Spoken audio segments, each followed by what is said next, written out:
Sanatorium of Secrets. We have something super important to discuss. You remember?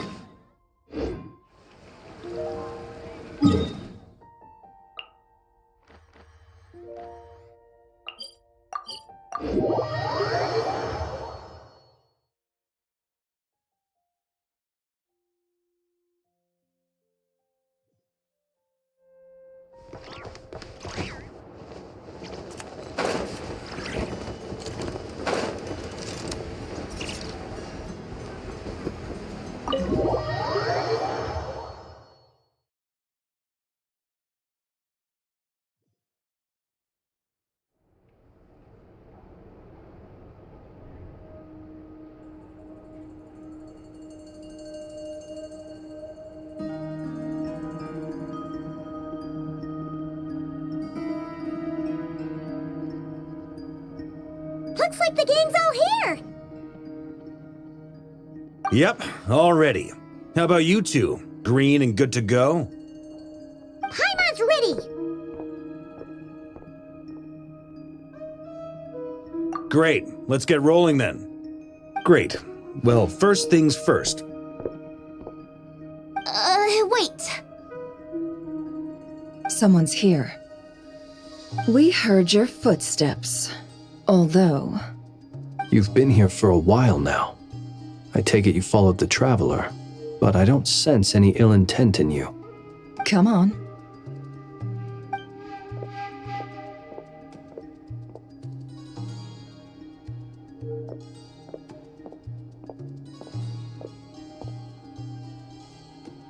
I figured it wouldn't take you long to notice me. I come bearing news from my lady, the Knave. Dottore went through the motions of returning to Snezhnaya, but it was obviously a facade. However, he has not returned to the Kuvaki Experimental Design Bureau, nor has he made an appearance in Nasha Town. Well, in that case, he'll be in his lab way up north. I always wondered why he applied for his own private pad. He was planning this all along. Tell them that Sandrone and I will go on ahead. If they still intend to pursue this matter, they should meet us at the research center in the northern tip of Krai. Nice of Columbina's two best friends to think of us. We appreciate the heads up. Our sincere thanks to the Fatui for your aid. Lady Damselette may have left our organization, but at least some of her colleagues remain genuinely concerned for her well-being. Not to mention that the doctor's increasingly cryptic conduct gives us great cause for alarm. We have crossed swords many times before, but it's not personal. We're just on different sides. We don't lack humanity. And so, as fellow friends of Lady Damselette, it's only right that you should be in the know about this. Arlecchino's situational awareness has saved us a lot of trouble. I'll leave the map here with you. If you do decide to head to the research center, please proceed with caution. And remember, at least while you're in Krai, Lady Arlecchino's subordinates are your comrades if you want them to be. This is very accommodating of you. We can't thank you enough. Just doing my duty. I shall take my leave now. If you need us, you'll find us at the Experimental Design Bureau.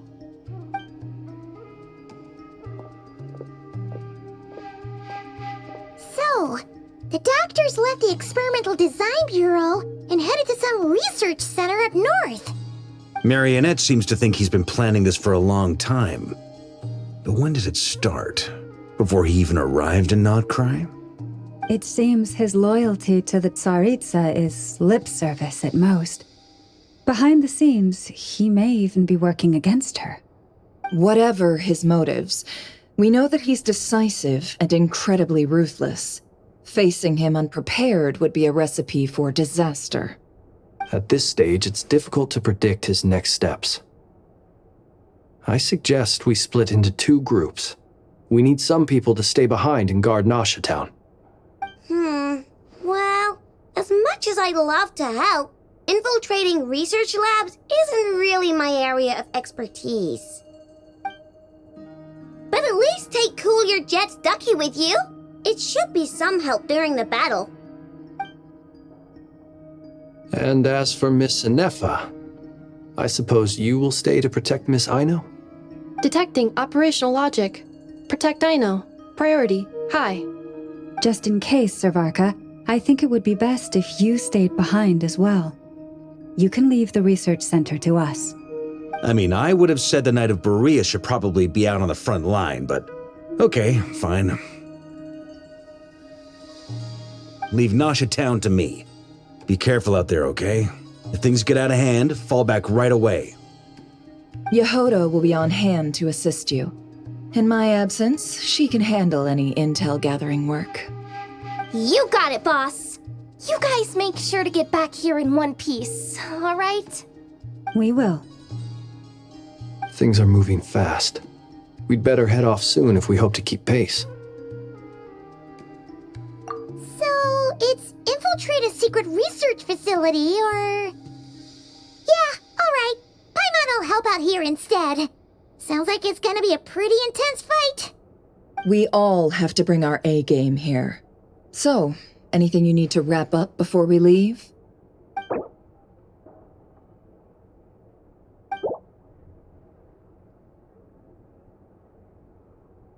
Then you'd better get going. Very...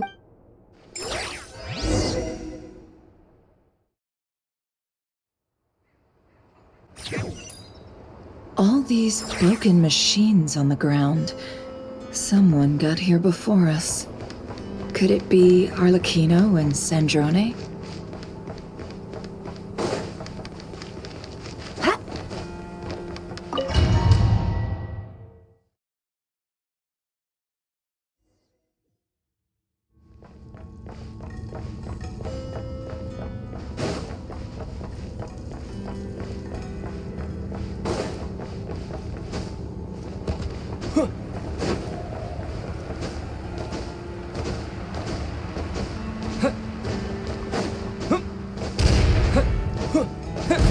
That's quite a welcome party.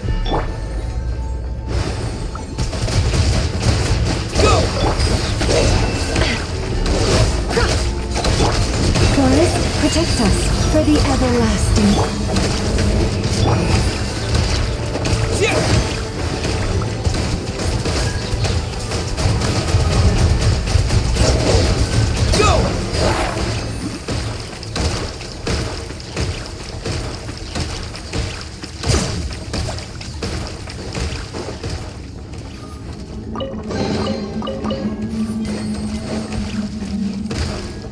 Wipe out!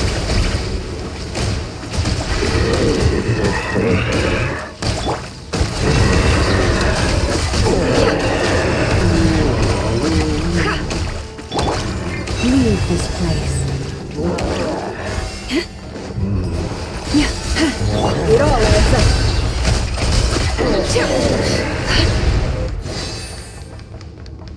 Get back! I said get back! Do you hear me? Why isn't it working? No! Don't come any closer! Don't!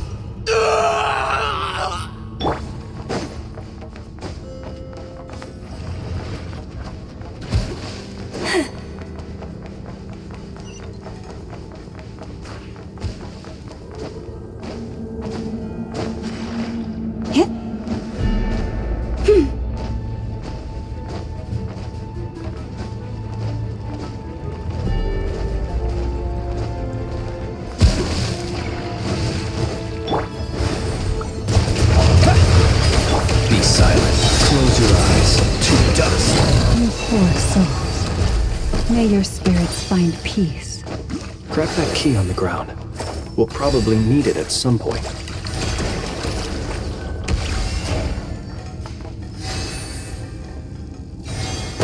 Watch out! Ugh, there's no way through. Let's go around.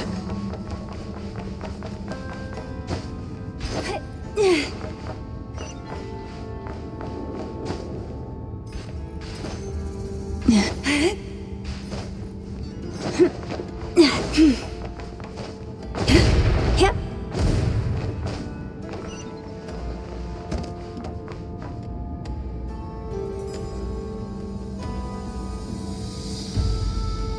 What the? Trespassers? Here? What's wrong with you people? We're looking for the doctor. and we understand he might be here. I see you're fleeing the facility. You looking to settle a score with the doctor? Good luck with that. I don't think you have many chances left. Perhaps. But you might have a chance to live if you start talking. 2 other Harbingers had the same idea as you. They're already inside. But what good is it gonna do? The doctor wouldn't do something like this unprepared. Seems to me that you're not too thrilled about being his subordinate. Also, is it just me, or do I sense monsters nearby? If you'd prefer their company to ours, that can easily be arranged. We need to know what the doctor is up to. Please, if you know anything at all, tell me. This is about more than us versus the doctor. His actions could have consequences for all of Krai, and perhaps even your homeland, Snezhnaya.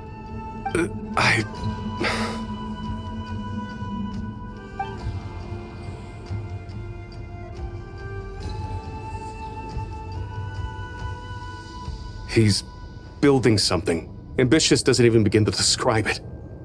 Feels like this could be the big one. God knows how long he's been planning it. A while back, he told us he'd be returning to Snezhnaya. We weren't expecting him back so soon. This time he brought some gemstones with him, or something.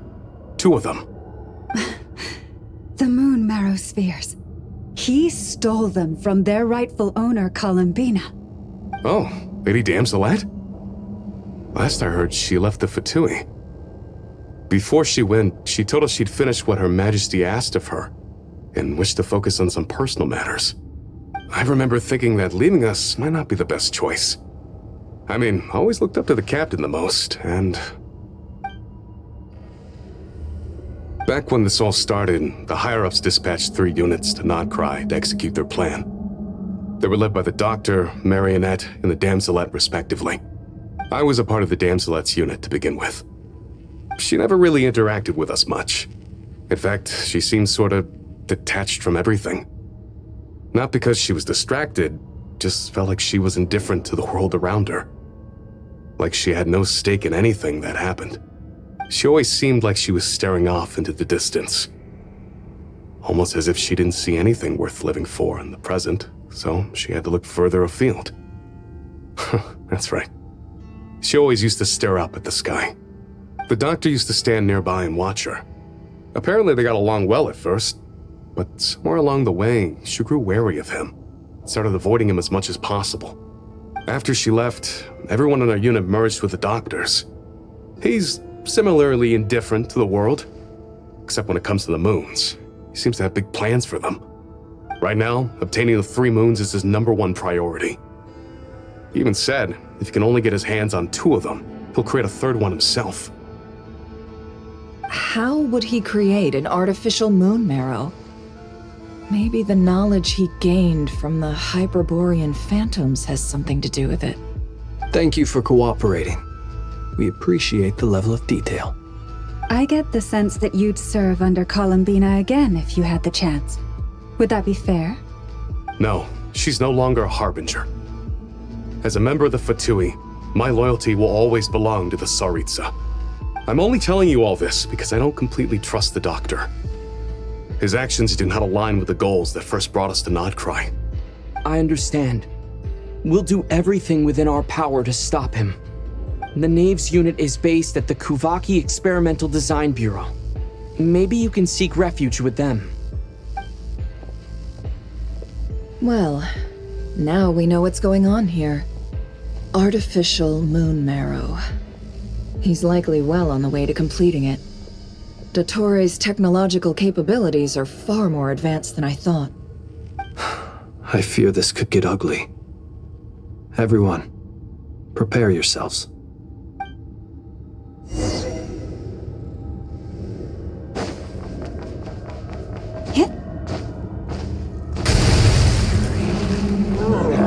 Can't hide the truth. Be silent. Observe. By the frost moon of old. No more lies.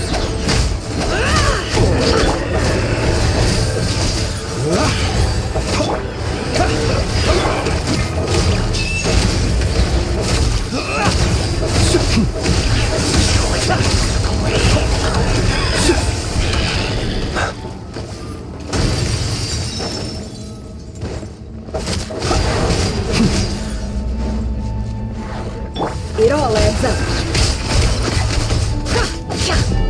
With one heart, we pray. Leave.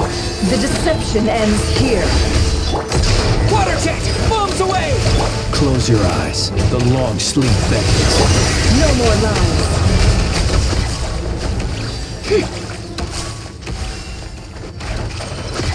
It all falls into place. Can't hide the truth.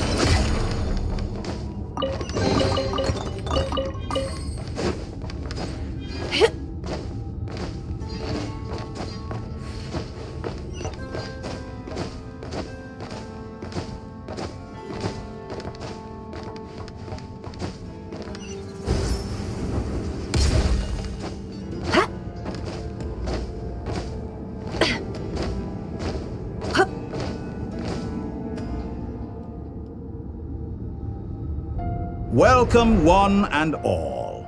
I've been expecting you. I hope my humble research facility is to your liking.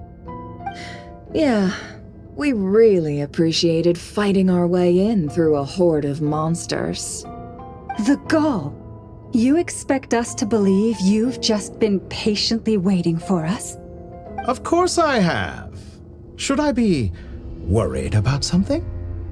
Everything seems to be going quite smoothly so far, and you've shown up right on schedule. First Sandrone and Arlecchino, now you. Ah, quite a surfeit of guests I've had today.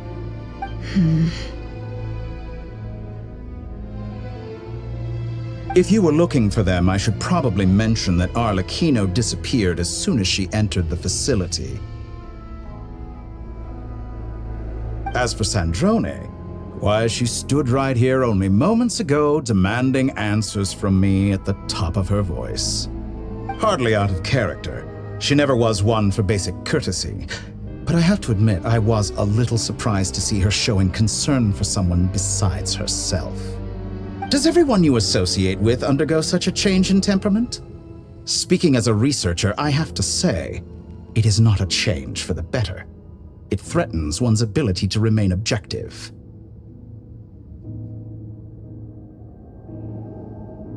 Well, since you ask... So you've got your hands on the moon marrow, and now you're claiming godhood. Don't you think that's a bit of a stretch, Dottore? I must protest what you are insinuating with that phrase, claiming godhood. I am not claiming anything. I am stating a fact. You're a researcher. I'm sure you appreciate the distinction between the two. Huh? Wait, you really think you're all that? You'll excuse me if I'm not being a polite little lady for you. We're colleagues. We both know what kind of person you are. By the same token, I knew you'd respond along those lines. You and I both understand that facts speak louder than words. To that end, I've had my people send you a small gift. It should go some way toward helping you understand my present position. What gift?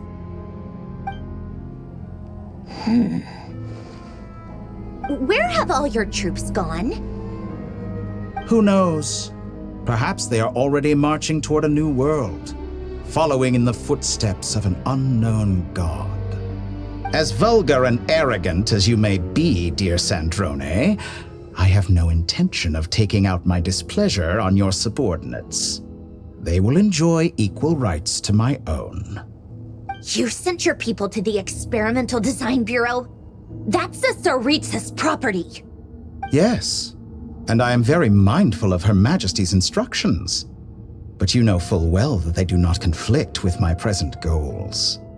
In which case, all I'm doing is conducting another one of my experiments. Is there a problem with that? Now then, you have a judgment call to make. Am I simply lying to stall you? Or is it possible that every word I am saying is the truth? In which case, your subordinates really are in danger. So now you've turned on fellow Fatui soldiers. You're completely insane. I have set a new rule for myself. Each person gets one chance. Naturally, that includes you, Sandrone. If you wish to leave, I won't stop you. We are colleagues, after all. Scumbag!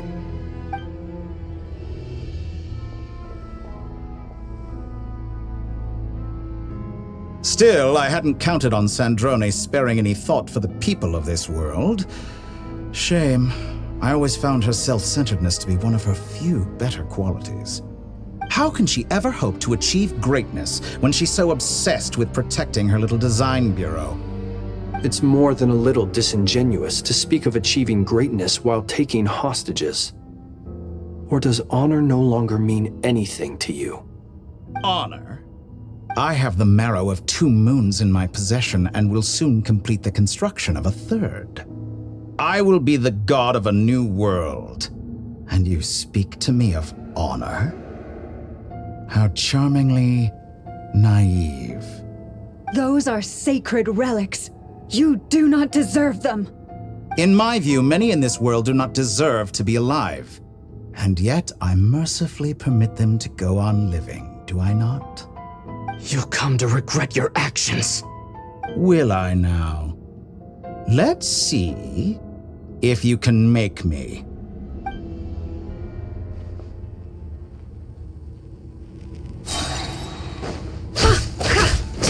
No more lies.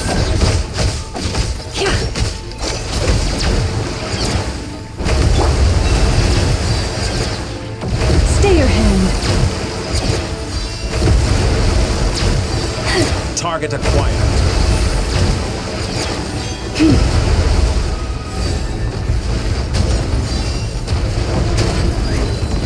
An exact practice.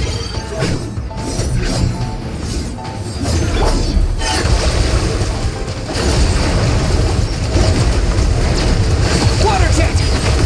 Be silent. Observe. Boris, Your protect actions us. betray your fear of me. Arlecchino. Thanks for the assistance. Arlecchino. They see you as an ally. What a farce. You're clearly here to destroy my research, not I'd say your research is more valuable than...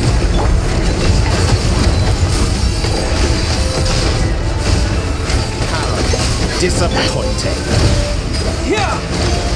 Close your eyes. Observe. Do you fear the... It all adds up.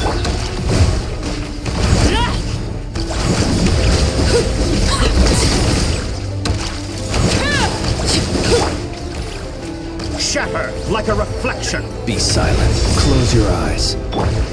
Boris, protect us. Can't hide the truth.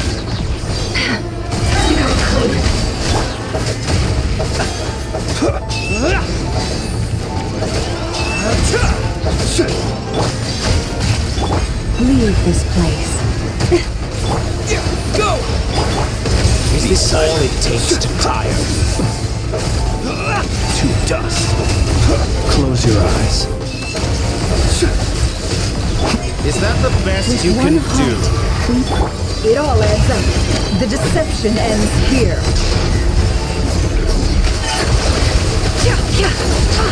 No more lies. Overruled. How disappointing. Transfixed. Observe. Close your eyes. Fear the dark. Your actions betray your Tora is too powerful with the artificial moon marrow in his arsenal. Fighting is futile. Quickly.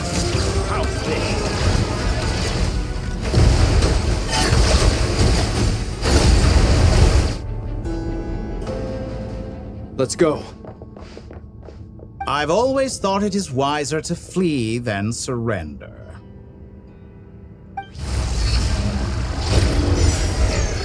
Watch out! What the? Forget about me! You should... Where's the Traveler?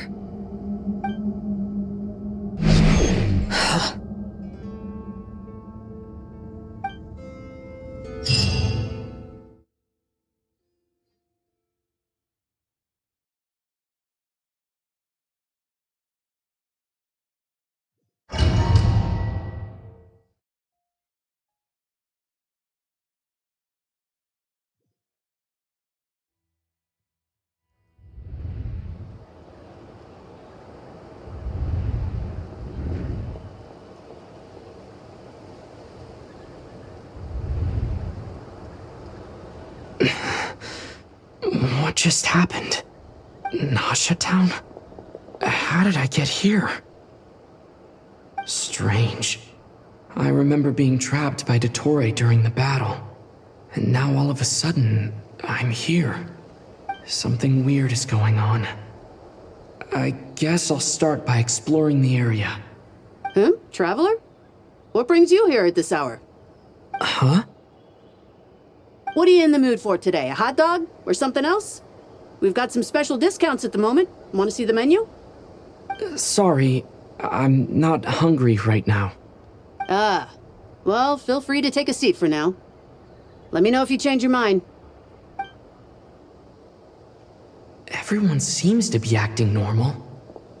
Am I just overthinking? Oh, darling, look who it is. One of our regular customers. Get the traveler something to eat, would you, dear? Wait, why is he talking like that? Well, I'd love to, but can't serve a customer unless they order something. Anyway, I take it your business is wrapped up? Yes, thankfully. It was a long trip, and it's left me feeling pretty exhausted. But the upshot is, I won't have to leave again for a good while. We can have some quality time to ourselves. Wait, these two are a couple? I see some kids around too. I didn't know they had a family. Hey there! I haven't seen you in ages! What's keeping you so busy? You forgot already? You're silly. Daddy brought you over to our house recently. We had some snacks together. What is she talking about? We've had a lot of customers over the last few days, so we've been real busy. And like my mom always says, some people are more than just customers. They're friends. Oh, another customer's arrived. I better go see what they want. This is all wrong. I never once heard the owner of this restaurant talk about their family. It certainly isn't a family-run business. And that child? I don't recognize her at all. Could this be a false memory? Very good. I knew you had it in you. Aren't you going to try the house special? When did he show up? No, none of this is real. You don't seem to like it here. That's fine. We can change venues.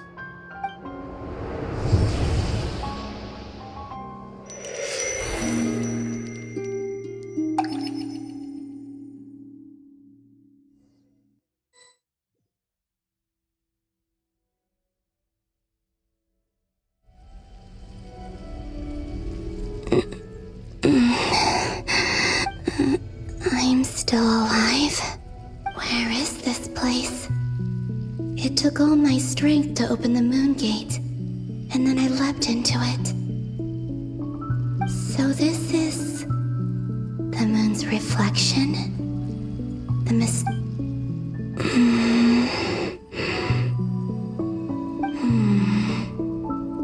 I can't sense anything. I guess I could try opening the gate once more. No response. Maybe this space can't be opened from inside. If this was the space that killed both Revier and his lover, then why am I unscathed? Or... no, I'm not unscathed. Even the air here feels frozen in place. There is nothing here with which I can restore my power. I should conserve my strength and proceed with caution.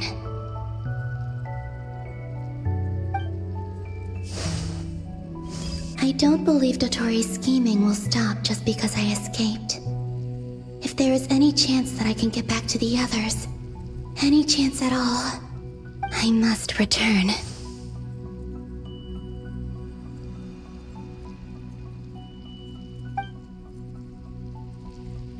Emptiness, silence. What is this place? Or maybe the real question is, what is it for? What's this? Looks like it responds to my power.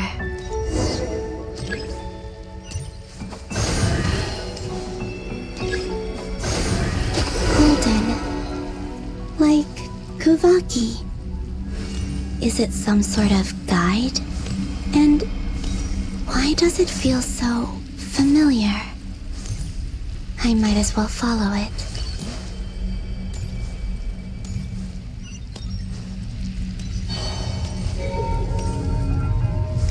Where does this lead? Could it be the exit?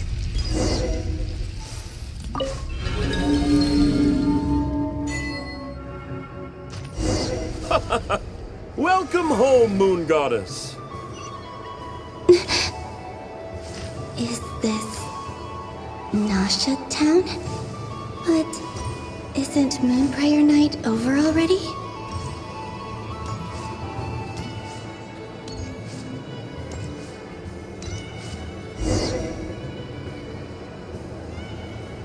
Goodbye for now, Columbina.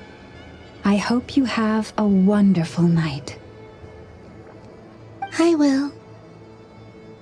Lama, everyone else, and me?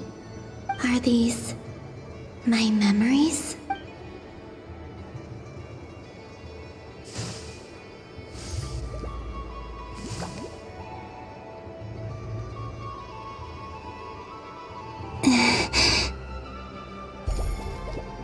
I can't touch them.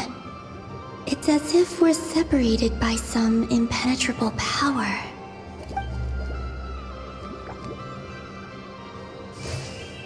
Over here! Over here!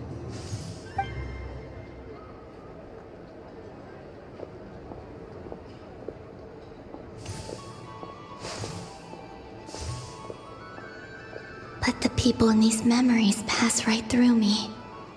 Just like when I disappeared. If only I had known what would come to pass after that. Even so, I should still take a look around. Just being back here. It gives me the strength to keep going.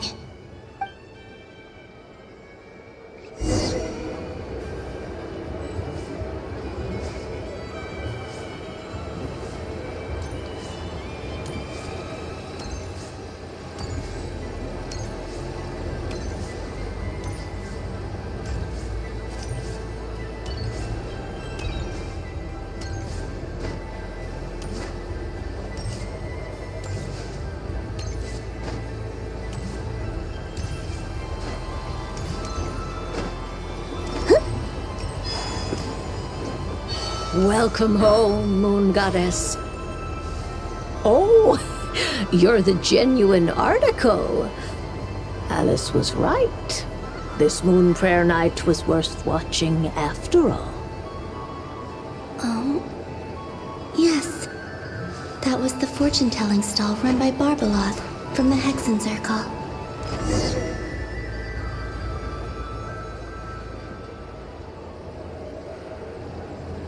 Please, draw the first lunar arcana. This represents destiny and is the foundation for the divination as a whole.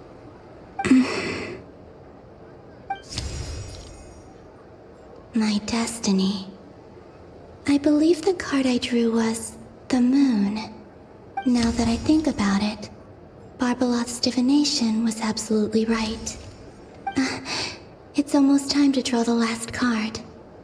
The one that represents the future.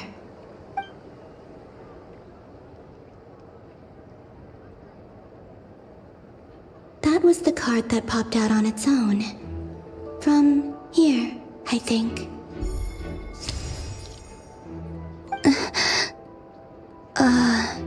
Kuvaki Pulse?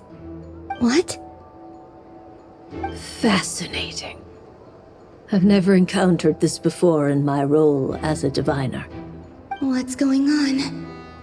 Did that card leave the deck? Because of my influence? All I did was try to touch it, and then...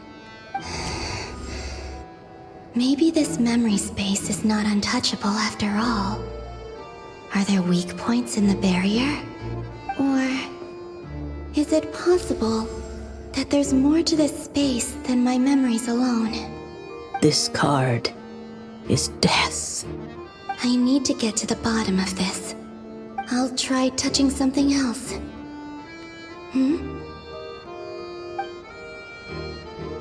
Is this the wind? No, it's gravity. It's pulling me outwards. No, Traveler!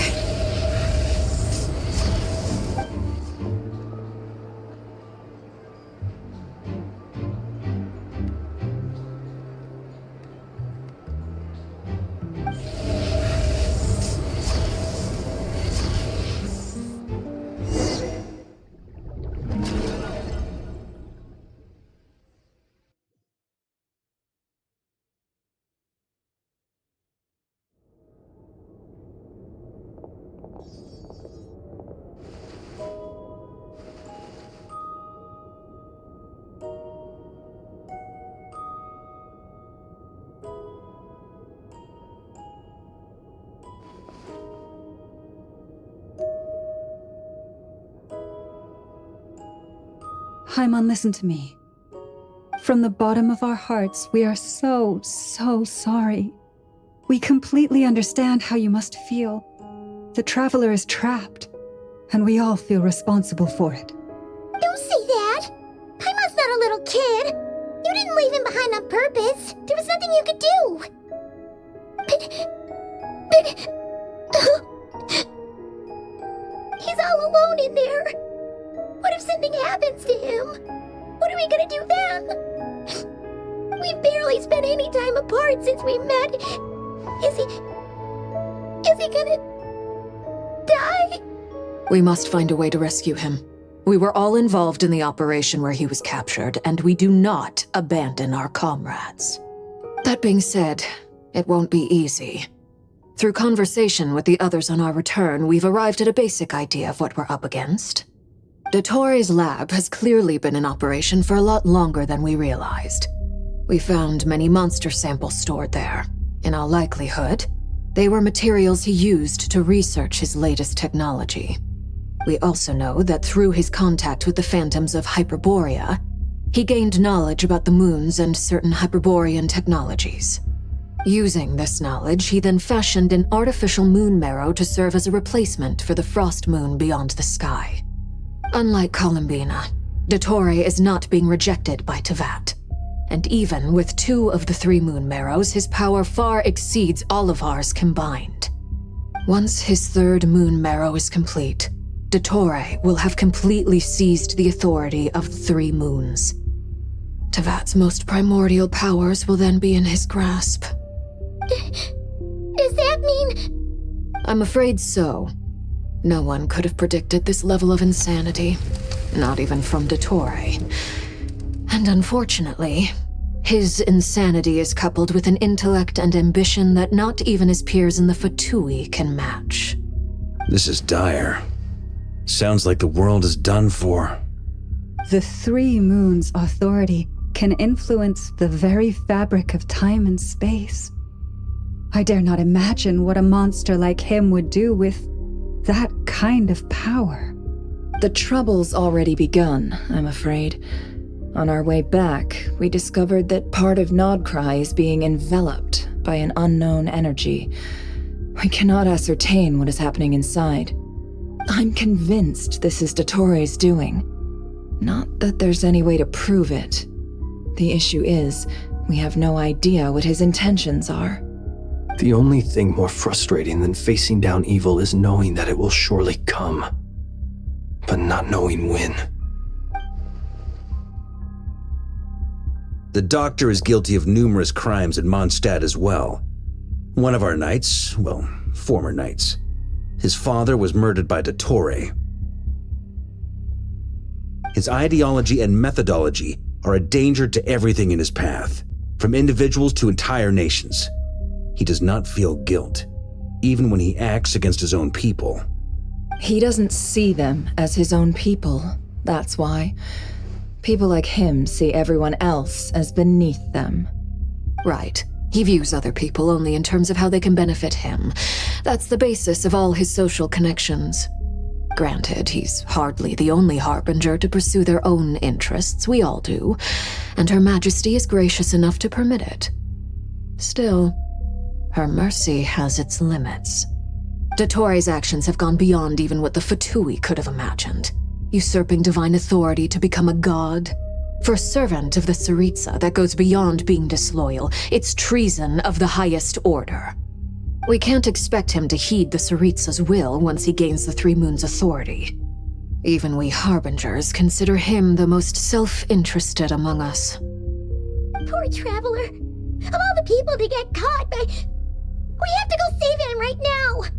Please! We gotta find a way! Paimon, I promise you, we are with you all the way. I get how you feel. I do. But it's gonna take more than strong emotions to take down an enemy like Dottore. What we need now is more information. Right. We can't even guarantee he's still at his research center. Before we can think about mounting a rescue operation, we need to confirm the Traveler's location. I'll find a way. Paimon knows, but... She's so scared. If anything happens to the Traveler... He might be the strongest person Paimon knows, but he's still human. He feels pain and bleeds just like anyone else. Then think things through before you stick your neck out. Unless you want to lose your head. Sandrone.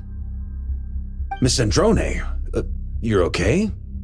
Put the stuff over there, and be gentle with it. Am I okay? As you can see, I've had to move my whole livelihood out of the Experimental Design Bureau. It's been swallowed up by Dottore's energy field. If I'd left it any longer, I probably would have gotten stuck there. Ugh, Dottore always goes a little loco when he finds a shiny new toy. Not that he'd ever admit that. But this time, he's gone full psycho.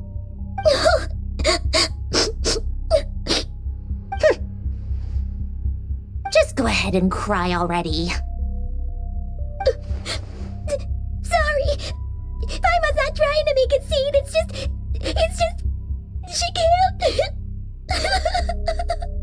Oh, Paimon. Let it all out. There's no shame in it. When you're overwhelmed by fear and despair, crying can help get it out of your system. You'll feel better for it. Okay then, while the baby of the group is having a moment, how about the grown-ups get to work? Give me your hand. You've made a discovery? Polonia, scan.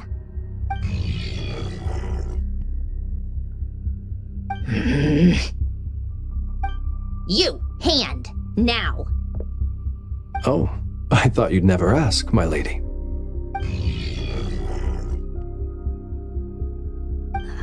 Curses! You're next, then you.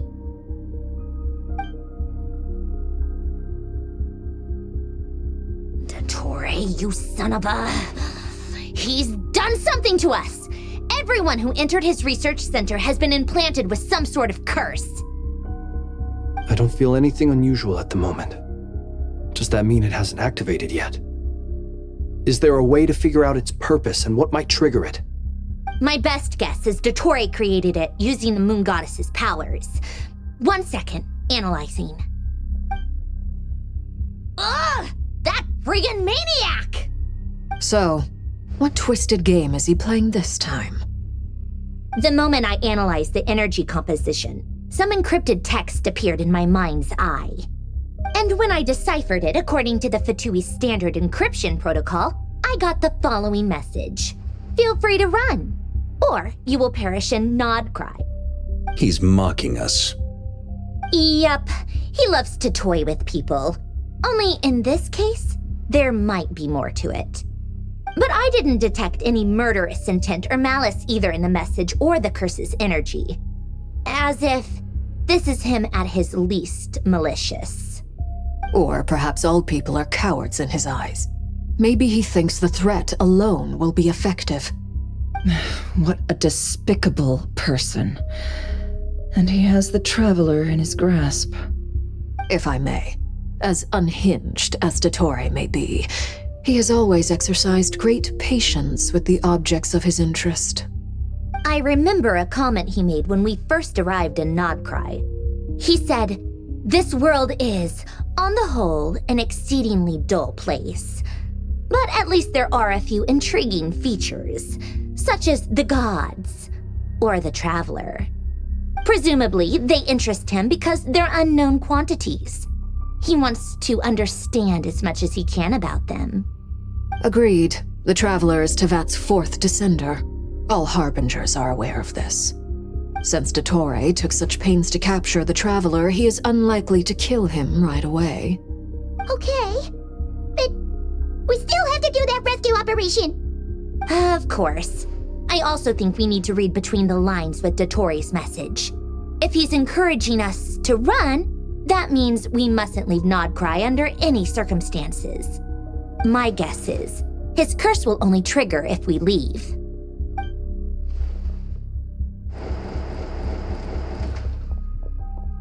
We've discovered multiple energy fields. Albedo is still attempting to analyze their structure. He told me to report back first. Each field is slowly growing, swallowing up more of the surrounding area in the process. And the pace of their expansion has increased since we first examined them. He's probably trying to swallow Krai whole. His nefarious ambition knows no bounds. If this continues, the whole of Tevat will be in trouble, not just Krai. The loss of Columbina could not have come at a worse time. Do we think she's truly gone for good? She entered the space beyond the Moon Gate, knowing what became of Rerir and Thelindis. I'm sorry, but I fear the odds aren't good. Don't be ridiculous. If I know her, she's busy finding a way back as we speak just so she can annoy me. She isn't dead. Whatever has become of her, the fact remains that we are two comrades short on the eve of a decisive battle. We need to find out the Traveler's location, but there is also other work to be done. Agreed. Whatever Dottore's planning, we have to get the local populace somewhere safe. So, as well as a rescue mission, we have to organize a mass evacuation at the same time. It would be best if someone could approach leaders of neighboring nations and negotiate emergency asylum for Krai's inhabitants. Can anyone handle that? Snezhnaya is one option. I'll see what I can do. This would be so much easier if the Traveler was here. No! Stop thinking like that, Paimon. Paimon will join you. She's pretty well connected thanks to the Traveler. Maybe it'll come in handy. Either way, that's what the Traveler would do if he was here.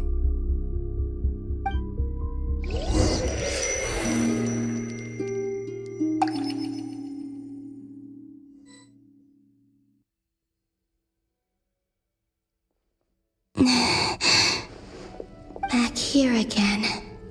That gravitational force that pulled me back. Is this where it came from? When I saw that memory of Moon Prayer Night, I think I influenced reality. Was it just a coincidence? Or if only I could have sent the others some kind of warning on Moon Prayer Night. Maybe we could have stopped Dottore. I feel so heavy. Does entering that space consume a lot of energy? Well, even so, I have to keep moving forward. Back to emptiness and silence again. I should try and find my way back inside that memory.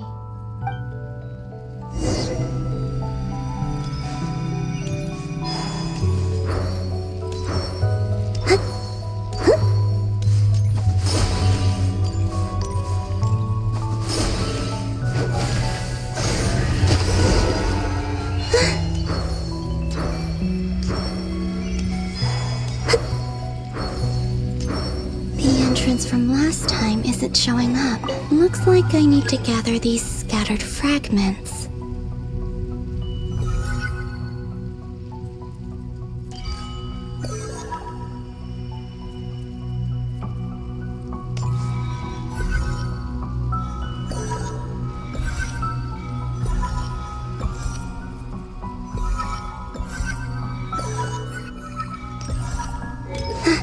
It worked. Hopefully I can stay inside for a bit longer this time.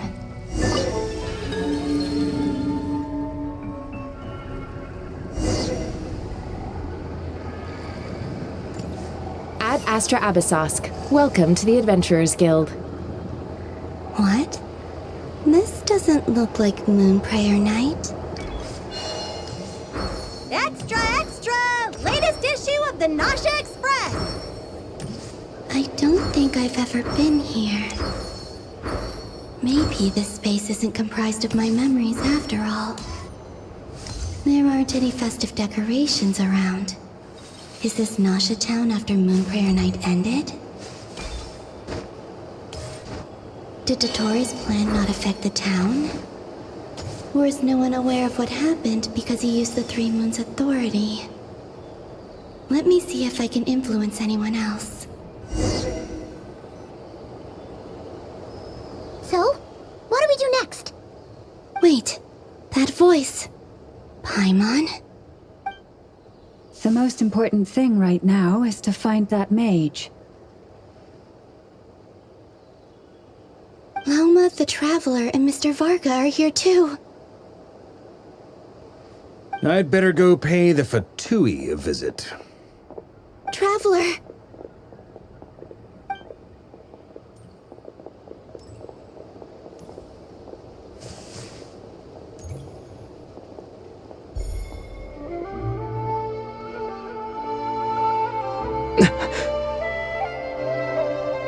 Columbina? I made contact. It's me, Columbina. Huh?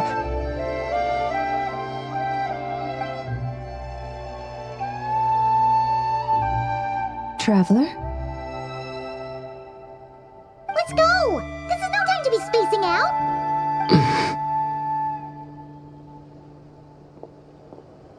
Huh? Wait a moment. This has happened before. Huh? This is what happened when I disappeared.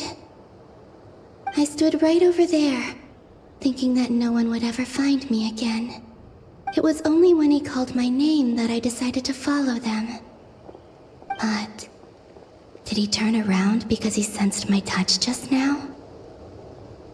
Is it really possible that from in here, I can change the past?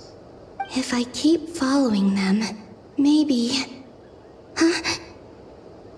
It's that gravity again.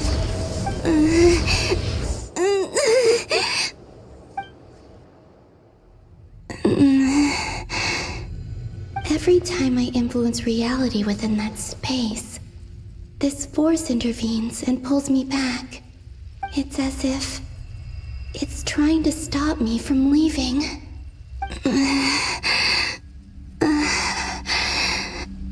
I'm getting weaker and weaker. I'll just have to try another approach next time. Come on, Columbina. Keep going. You have to tell everyone what happened.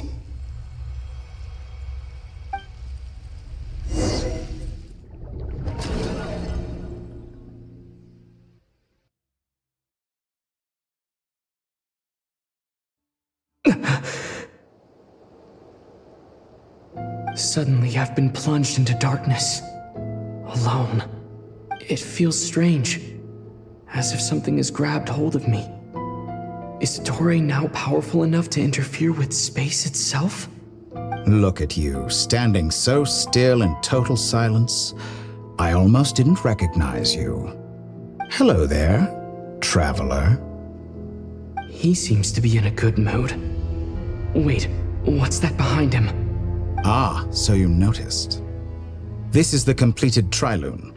2 primordial moon marrows and 1 artificial specimen. You are wary of it. Good. Maintain that reverence. You performed well in that recent battle. Brave and reckless as always. Courage is the sign of a true hero, and impulsiveness is the hallmark of those who strive to advance. I say this not to belittle you. Most creatures are far more timid by comparison. 3 moon marrows? Does that mean The artificial one is now complete too? Well spotted. What do you think? For a replica I built myself, I dare say it looks the part. Dottore, are you planting illusions in my mind? I have no interest in fooling your eyes. On the contrary, I hope to show you the true essence of all that you see before you.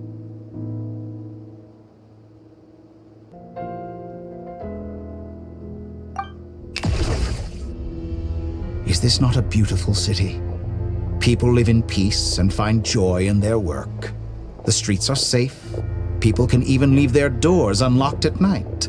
You might say it is the Elysium everyone dreams of. All available data indicates your values and worldview conform with the mainstream. This kind of society should be quite to your taste.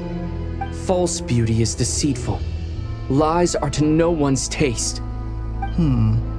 I wonder, is it your moral standards that are too high, or your expectations of reality? Answer me this. If someone existed in a sweet dream from the moment they were born, a dream in which they never once felt pain, which do you think they would consider superior? The dream or the reality? That's pure sophistry. It has nothing to do with your actions. As I suspected. You have yet to understand all of this for what it really is. What do you want from me? You sound impatient. Do you think the only reason I'm keeping you is because I want something from you? If it's not, then why haven't you killed me yet? No one can stop you if you're as powerful as a god. I'm delighted you recognize that fact. I believe we last squared off in Sumeru. Ah, the memories. How time flies. You and I have both grown. I'm not surprised that Arlecchino and Sandrone worked with you. You've always a way of slowly but surely ingratiating yourself with all levels of society. People laud you as a hero, but I suspect there's more to it than that. Oh, but to be clear, I don't say that to flatter you. Do you always give your opponent an appraisal before you deal the final blow? Call it a long-time habit. I'm a researcher, and one of my duties is to give an objective assessment of my subjects. But you misunderstand. We are not opponents. Not at this moment. I just want to talk. Think back to Tartaglia, Arlecchino, Capitano, Colombina, and now even Sandrone.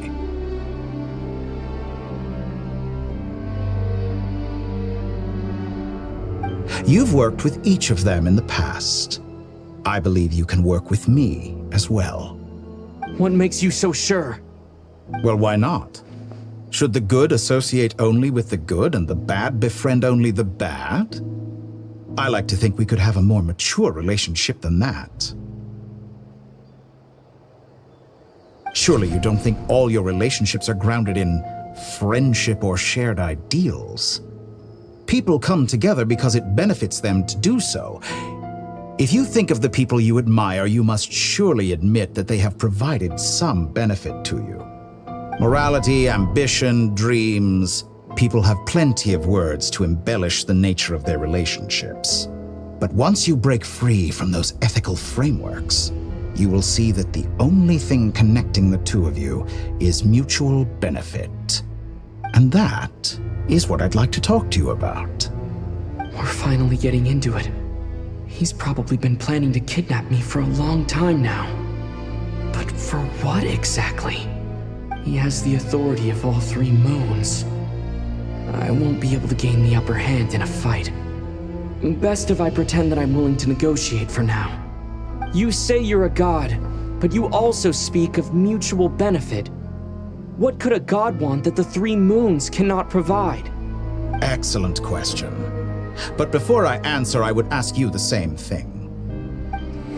Gaining Colombina's allegiance was a rare and extraordinary feat. But the Moon Marrows are now in my hands, and I have the edge over her. For this artificial moon is not being rejected by Tevat. Her identity and lineage may have been a thing of glory in the old world. But they were also shackles that prevented her from ever integrating into Tevat. I, on the other hand, you may view me as a thief, but I have overcome that limitation. So what is it that the Three Moons cannot grant you? What stops you from negotiating with me to get what you want? I don't make deals with lying psychopaths. That's quite an accusation. Are you expecting me to get angry with you? Well, this is one aspect in which my personal growth has served me well. In the past, my less mature self might have been disappointed, perhaps even angry, over a small setback like this. Like when you and Lesser Lord Kusanali joined forces to oppose me, for example. But things are different now. Just as the rich do not quibble with the poor, I no longer find myself perturbed by these trivial affairs. Human relationships end with conflicts of emotions and interests. But relations between humans and gods are different. And ours is even more unique. I have ascended to the highest heights and laid claim to unprecedented horizons. And you were no ordinary person to begin with.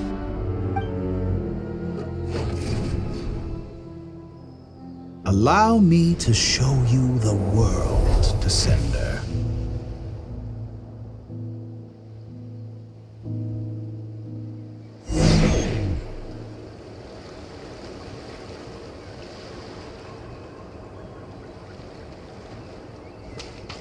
To stand, walk, jump, sit, and lie down. These are the most common of behaviors. Have you ever wondered why we were born following such laws? Who stipulated that we could not fly instead of walk?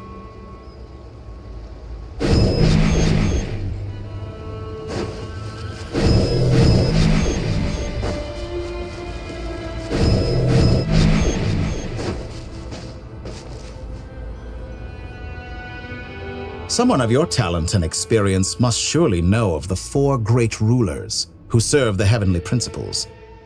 They govern life, death, time, and space. One wounded by a blade will die from blood loss or infection, and one who falls into a lake will drown in agony. The elderly wallow in solitude, and the solitary age faster. Eventually, new life is born, only to embark on the same path of suffering. These four divisions anchor the world and shackle those who live in it. But they themselves transcend its boundaries, squandering the power bestowed by the heavens. All who live yearn for equality, but unless the gods prostrate themselves and profess that they are mere servants of the living, equality can never exist. Who makes the rules we must live by? Who has the right to restrict us? The limits of the body can be rejected.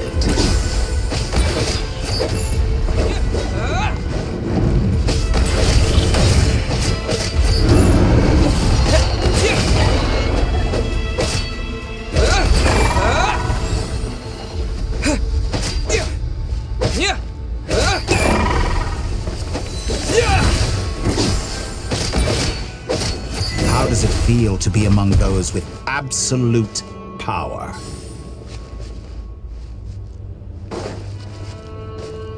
You cannot conceive the extent to which your flesh hinders your mind and spirit.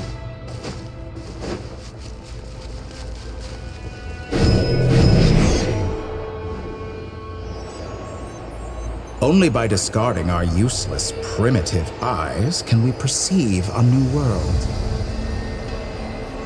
How narrow-minded we all were in the past. Why should the final answer of the world not be the power that predates those of life, death, time, and space? The power of the Triloom. Through it, I have glimpsed new experimental possibilities. Nature suppressed, authority exiled, souls controlled.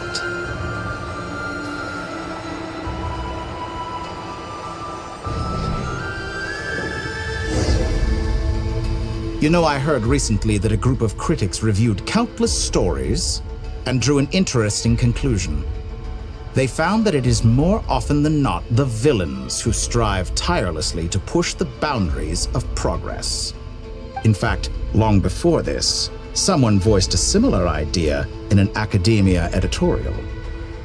I felt a great affinity with this perspective. I have never been afraid to step up and play the role of the villain. Fanatics are trampled down for their transgressions, and those who transcend are rebuked for their audacity. And so, the majority of creatures are too timid to follow my lead. But all sacrifices made during my experiments have been worthwhile, as you can now see. I can offer you something new, something unique, precisely because I am a villain. Think about it. We are eternally bound through mutual interest. Can you truly say you would never turn to malice if it could give you the life you dream of?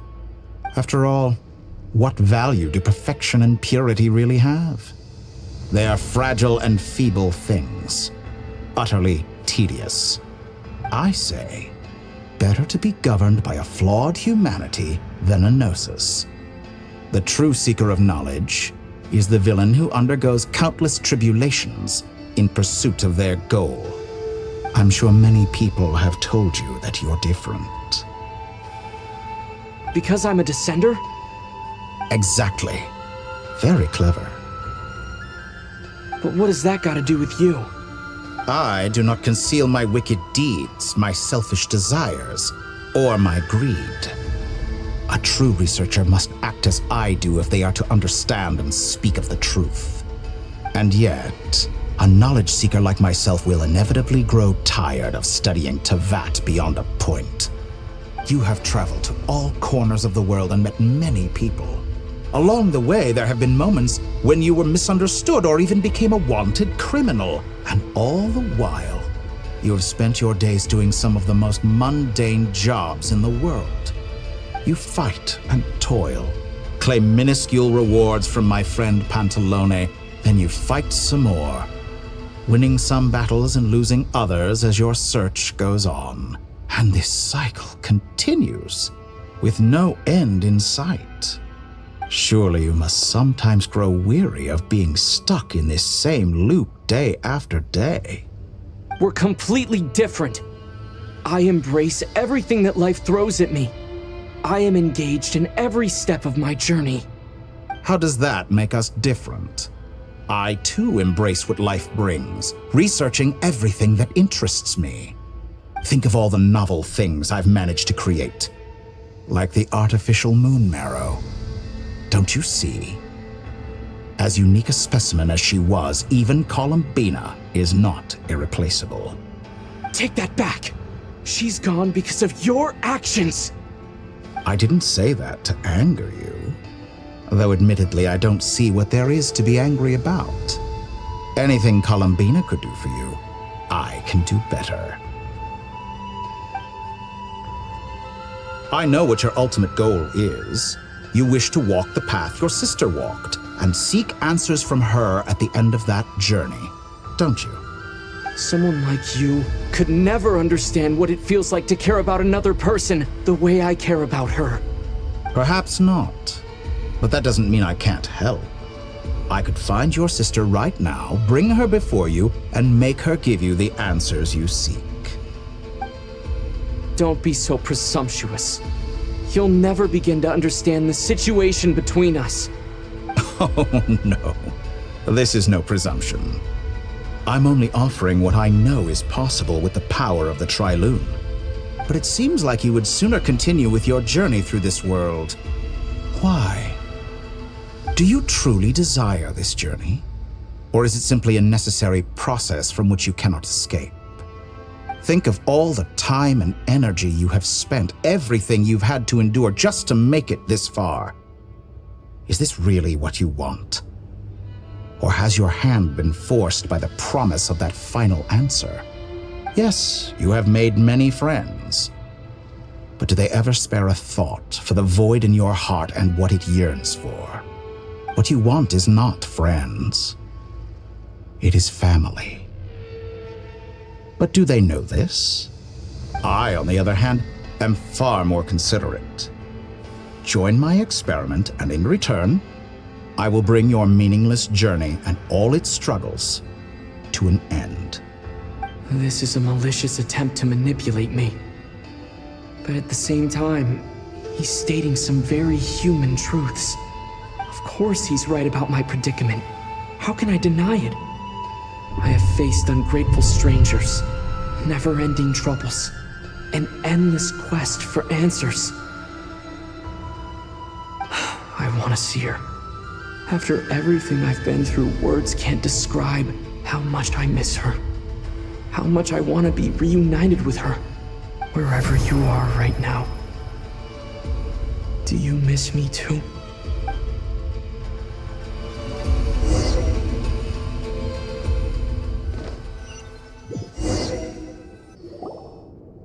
All right, everyone. Our next mission is clear. We need to contact all the major organizations, explain the situation to the public, and then begin the evacuation. The residents of Not Krai are quite dispersed. The two most populated areas are the Southern Isles and Pyramida. Miss Lauma, I will leave Hisi Island and Nasha Town in your hands. I will liaise with the Fatui and Pyramida. Agreed. We will reach out to Natlan and Snezhnaya. Anyone found north of the Experimental Design Bureau should follow the Fatui to Snezhnaya. As for those dwelling south of that line, I will ask the Voynich Guild to help persuade them to leave. Then I, Mr. Varka, and the Frostmoon Scions will escort them to Natlan. The Voynich Guild has dealings with the Curatorium of Secrets. I will send them a letter vouching for your credibility. Yehoda, you should help Lauma. This is too big of a task for one person. My wish has come true. You're willingly lending me your most capable employee for the day. Well, good for you if all this only takes a day. Of course, if it takes any longer, I'll be charging a fee. Boss, wait! Don't I get a say in this? Oh, I'm sorry. Something to add, Yehoda? Well, no one's more important to me than you, boss. And remember how Lauma healed your eyes after that big battle? I think that's worth at least 2 or 3 days' work for the Frostmoon Scions. Are you completely incapable of acting in your own self-interest? Or do you simply devalue your own labor? Are you sure you don't want to come with us? Who will see to our other work if we're all busy evacuating residents? Sandrone insists that Columbina is still alive, and we have a traveler to rescue. There's much to be done. But boss, I'm just worried that... Well, Nefer, I'll link up with you once my tasks are complete. What makes you think I'd need you to do that? I'll need it. And considering the way you approach certain matters, I think you'll be better off with me present. That's quite enough. Just focus on your work first. I bet we're in for an uphill battle here. But we can help out too. Inefa and I are gonna help Nasha Town's residents carry their stuff. Loading schedule. Store essential local research data and technology samples, then escort the people to Natlan. Understood. I will execute this to the best of my abilities. Great stuff. Thank you, ladies. I've contacted the Lightkeepers. A colleague of mine will join us shortly. I will persuade them to conduct a thorough search of the region to ensure that no civilians get left behind. As for me, I guess I'll be making an early return to Sumeru. I think it's important that someone informs the Dendro Archon of what's going on in Not Krai. Roger that. Someone should inform Mondstadt, too. Mr. Duran, can I trust you to handle that? I think you fly faster than any of us can run. As an added incentive, get there fast enough and I'll see about getting your gliding exam waived. Really? Ha! Mission accepted, sir. I intend to stay behind and help Miss Sandrone with her research. She has some alchemy-related questions that she'd like me to explore. She recognizes your expertise, then. I wish you a fruitful collaboration. Thank you. In truth, I was surprised to hear her express an interest in subject matter outside of machines. I believe she has been investigating some Fontanian technology recently. She made a point of bringing the relevant materials with her when she left the Experimental Design Bureau. She's sorting through everything in her room as we speak. I should mention that we have one other friend who isn't present. He hasn't made his position in all of this clear. But if we know anything about him, he's likely investigating on his own. Paimon's been very quiet today. But I know how close she and the Traveler are with the Natlanese. She should come with us to the border. Okay. Paimon will do her best. Make sure to heed Sandrone's warning. Many of us have been cursed by Dottore. As such, under no circumstances should anyone cross national borders. Remain within Krai. That aside, personally, I have faith in Columbina. Things look grim, sure, but who knows how it'll play out. Same goes for rescuing the Traveler. Both of them are important allies and friends. We'll be counting on you to gather intel on them, Miss Nefer. Oh, wonderful. You're all here. That voice again! Nicole? Whoa, that was loud! And it came out of nowhere. So mysterious. Sorry, this is the only way I can speak to you all right now. Please accept my apology. Anyway, time is short. I'll cut to the chase. We're still facing quite a catastrophe here at the world's borders. Alice has roped in every Hexen Circle member she can get a hold of. Except for me. She told me I had to come and help you all out as a matter of urgency.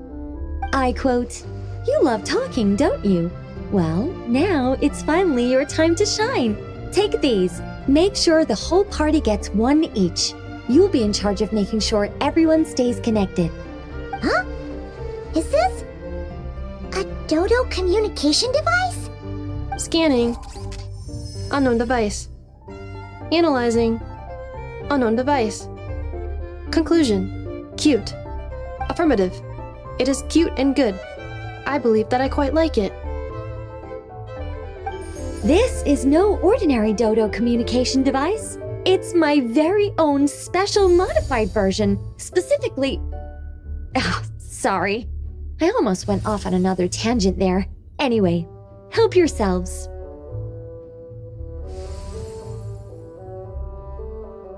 It will allow us to communicate over long distances within Krai. No more worrying about shuttling messages back and forth. What astounding technology. Am I right in assuming that it relies on your personal abilities to function, Miss Nicole? Yes, exactly. Right on cue, Albedo. Oh, I'd love to brag to you all about how it all works. But no, next time. Anyway, I'll be right with you all, serving as a communication hub. That's all from me. Head off as soon as you're ready. I'll be staying here to keep watch, and I'll be sending you my blessings.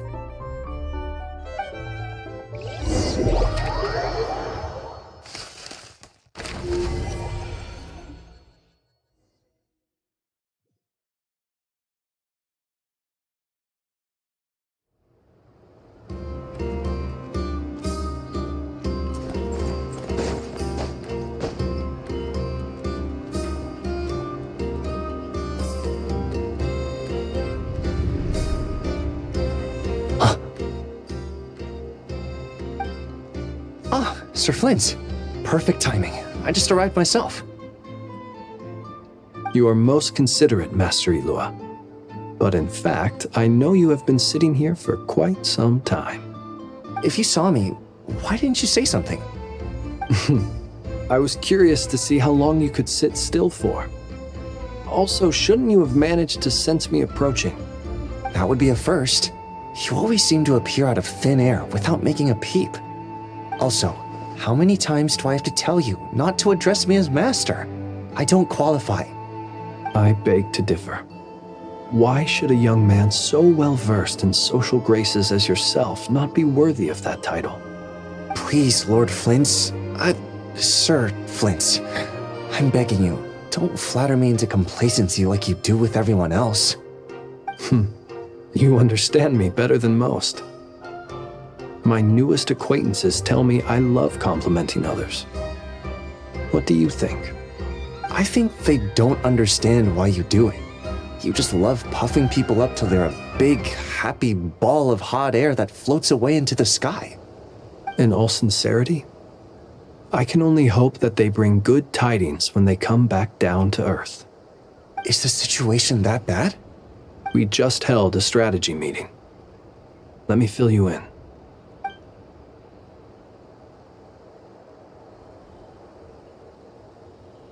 In short, we need everyone gone from Pyramida.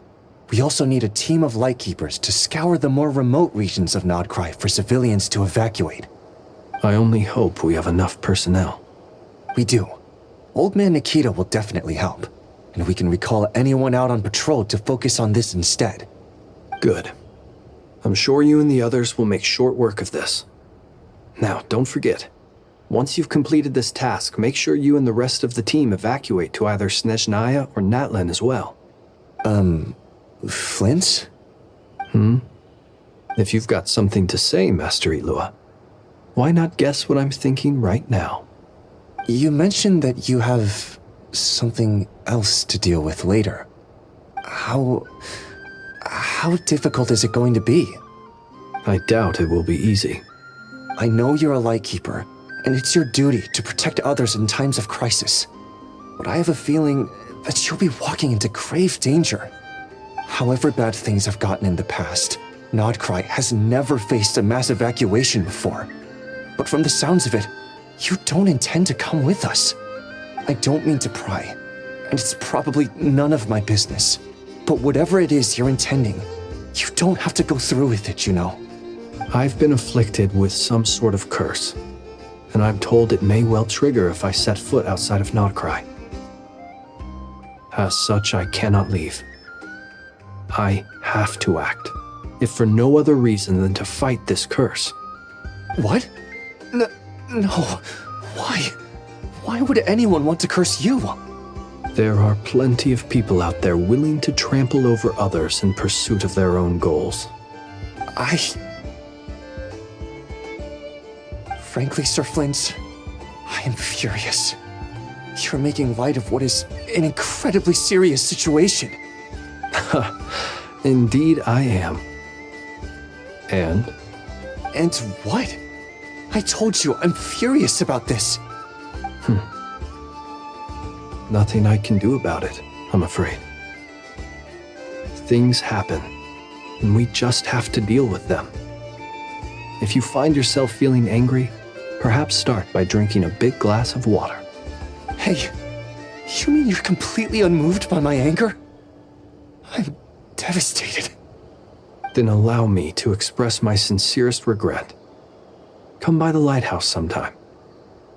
We'll catch ourselves a few fish, have a little barbecue, play some cards, and bask in the sun. Maybe I need to spell this out. Lean in a little, Flint.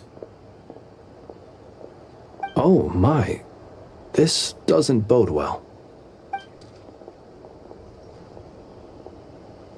Word is that you were caught up in a real horror show recently. People were amazed that you returned safe and sound. They've been debating whether you're even human. I've returned safe and sound from plenty of crises. When you say people, do you mean other people, or do you just mean you? Fine. I'll be frank. You're not human, are you? Heavens.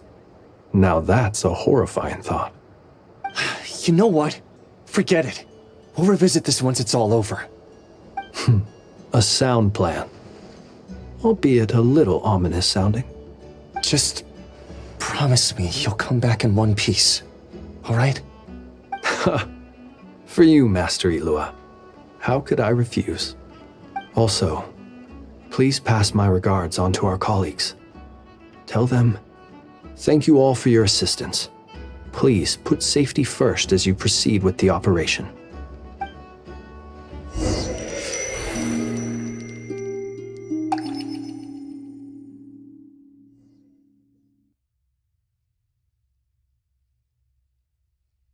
I have to keep searching for a path toward reality.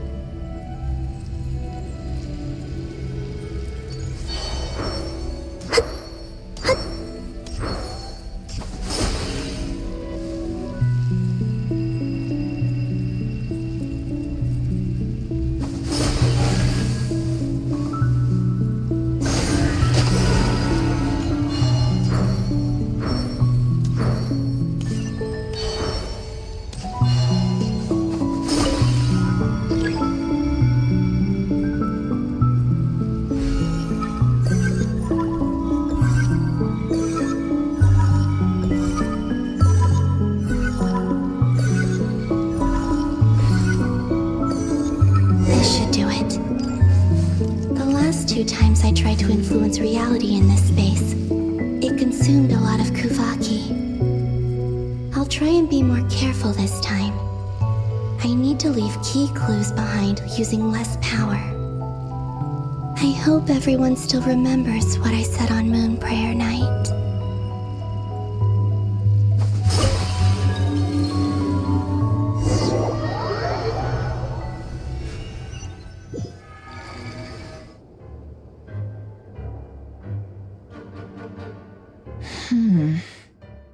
Nothing here either.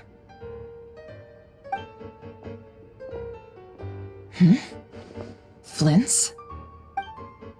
Ah, Miss Nefer. What are you doing here? Unless... I just spoke with Itlua about arrangements for the search and came for a walk nearby.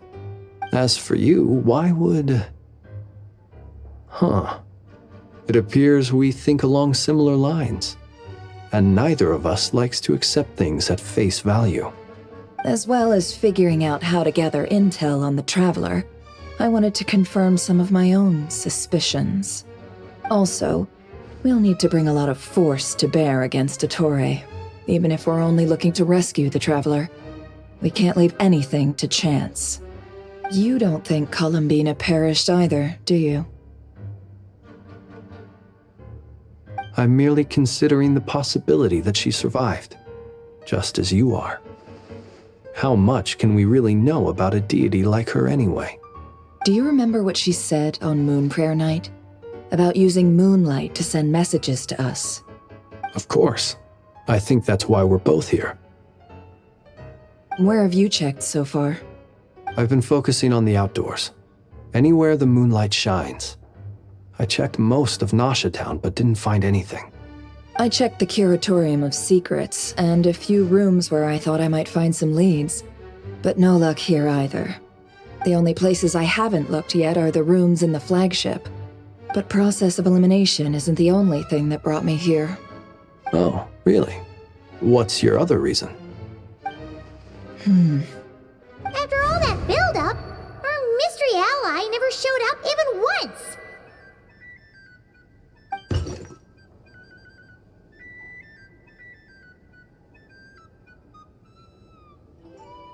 Huh?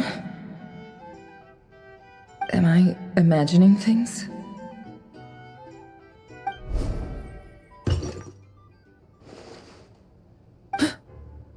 Come on, let's see what's going on. Oh no. I knocked over a vase as soon as I came in. It must have been caused by a Kuvaki fluctuation when I entered this. Although, it seems like I'm not about to be pulled away this time. It looks like as long as I'm careful with my actions, it doesn't count as influencing reality. Anyway, is this the flagship? The Traveler mentioned that's where he was staying. I only went into the lobby last time, so I've never actually been here before. How does this space work? If nothing else, I can now be sure that it is not simply memory. He mentioned where his room was. I think it's this one.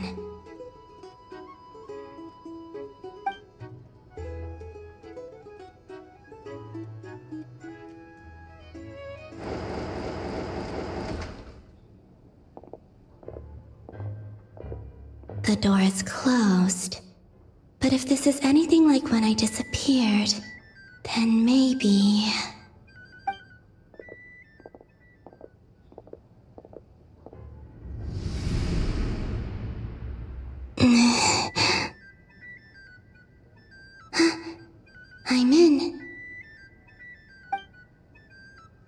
He and Paimon aren't here at the moment. I hope he's okay. I wonder what happened to him after that battle with Dottore. Best not to dwell on that for now. I need to try and leave them some clues.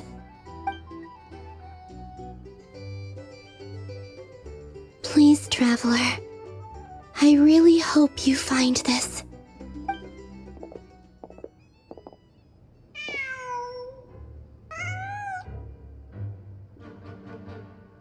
Huh.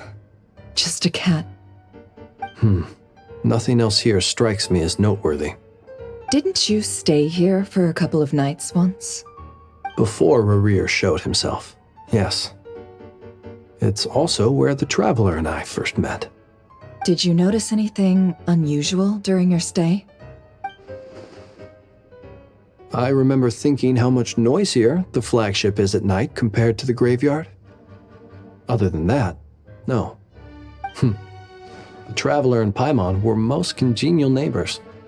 This is where they've been staying, yes? Over here? That's right.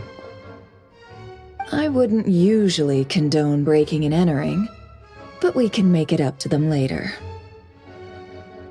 Focus now. I have to write a message on the wall using Kuvaki, just like I said on Moon Prayer Night. Simply open your windows on nights when the moon shines bright, and the moonlight will naturally flow towards the words I have written. Here goes. I'll need to carefully control my strength.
There's a noise outside the door. Is he back?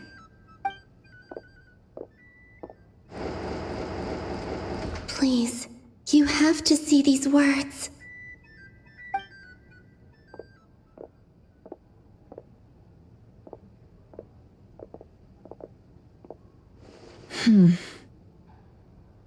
Well, do you sense anything?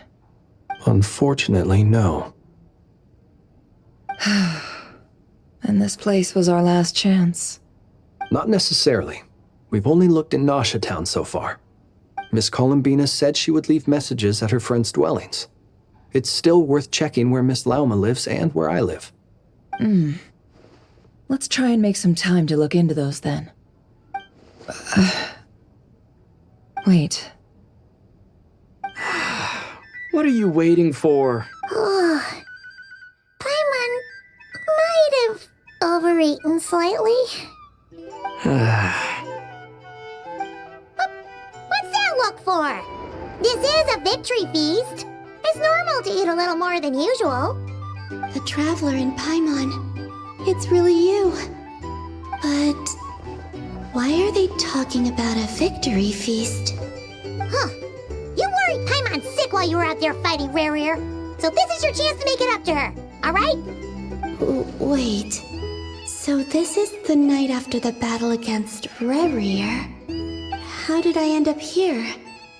That's quite a long time ago now. Wait. Time. That's it. Every time I've entered reality within this space, it's been at an earlier point in time. Every one of those points has been before I fell into the moon's reflection. And everything I've done to affect reality really did happen in the past. Does this mean that, within the moon's reflection, time flows backwards? Starting from the moment I fell in? Not long till Moon Prayer Night now. It's gonna be even livelier than tonight. Although, it's gonna be sad saying goodbye to the damselette. She seems like a really nice person. Paimon. No, I can't. Even if I make contact, they probably won't understand what's going on. And in any case, I'll likely get pulled away again if I do. Instead, I have to find a way to get them to notice what I've written using the moonlight. Wait, even I hadn't thought of doing that before Moon Prayer Night. They'd never conceive of that possibility. Is there truly no other way? Don't lose heart. We'll find a way somehow. Huh? Oh, you say that, but the Frost Moon is beyond the fall sky. If we wanted to go visit her, how would we make it through to the other side? We might not have all the answers now, but I'm sure we'll find a way one day. Huh. Guess someone's gotta be the optimist. The present. The future. That's right. There are still things I can do. What's your plan? Flins, when you were staying next door, did you ever open the window? No. The rooms here are dark and damp, and there's such a buildup of dust on the windows that the moonlight can't even get in. I didn't think it was worth the trouble. The moonlight? I think I see where you're going. One moment. I'll see if the owner is available. Don't bother. Time is of the essence.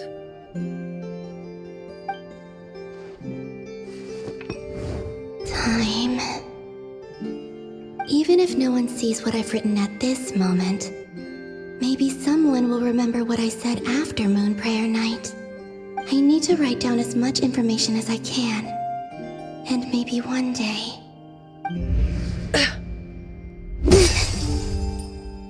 Huh? What's up with you? You can't even hold your cup steady. Are you getting tired? A little. Well, you should probably hit the hay then. You've had a really tough couple of days for you.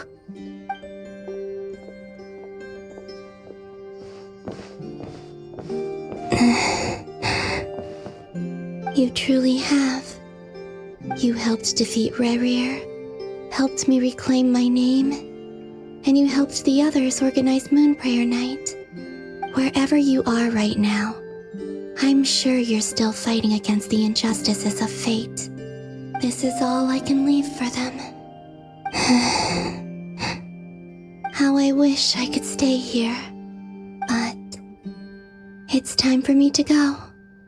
I hope to see you again in the next time, and if the opportunity presents itself. I will surely return to your side. Huh. Columbina. She's alive. Not only that, but she's left us an entire wall's worth of clues.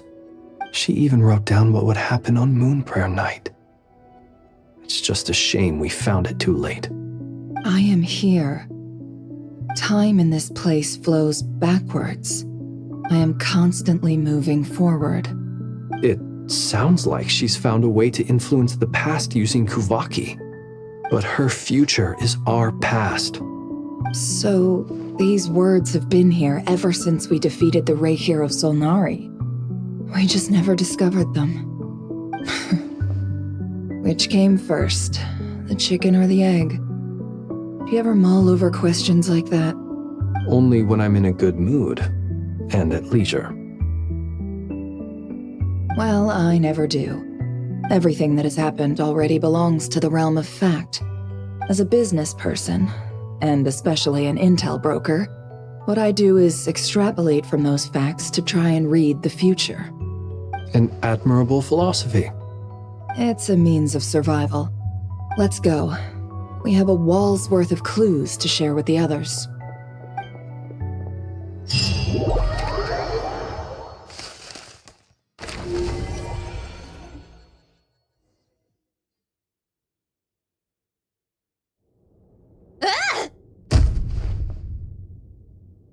It appears that the doctor's energy signature has changed to something similar to Kuvaki, but not like the Kuvaki we're used to.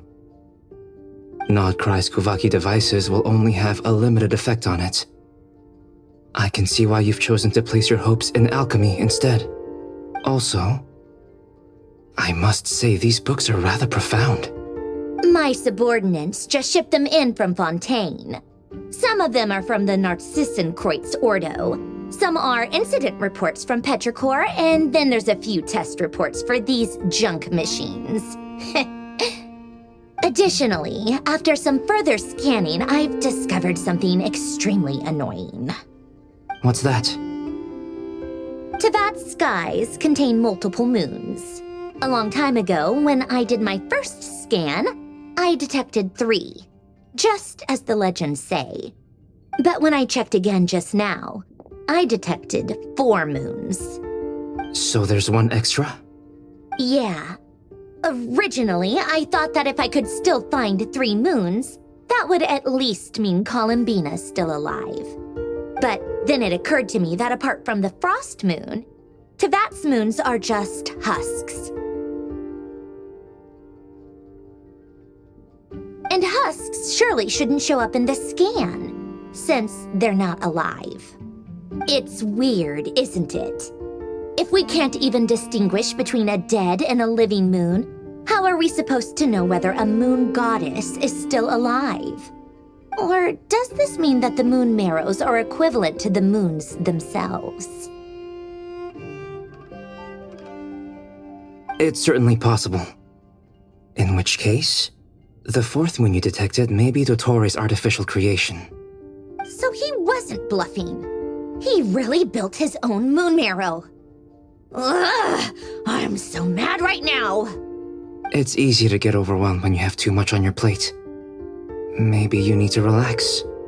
Perhaps try going for a walk, or simply take a few deep breaths.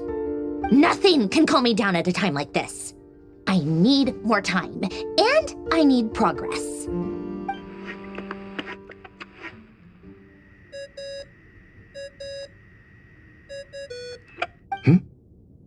It's Mr. Flynn's. I really hate that ringing tone. Ugh.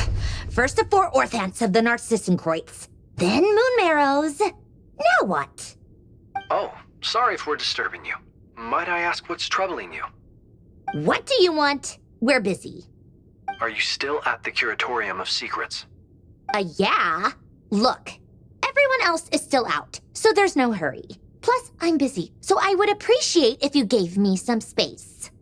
Even though we have crucial intel to share? Fine, I'm listening. Do you intend to share it via the Dodo communication device? Ordinarily, I would, but this is a unique situation. I think it's best that we discuss it in person. See you at the Curatorium.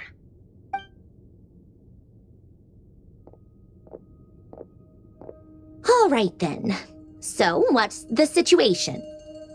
The rest of the team is still out working on their missions and evacuations, but we've decided to fill you in on the most crucial information first. Sandrone, you were right. Columbina is most likely still alive.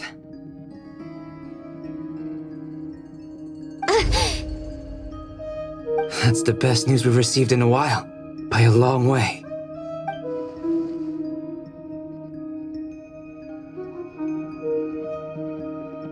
Random locations. Appearing in reverse order?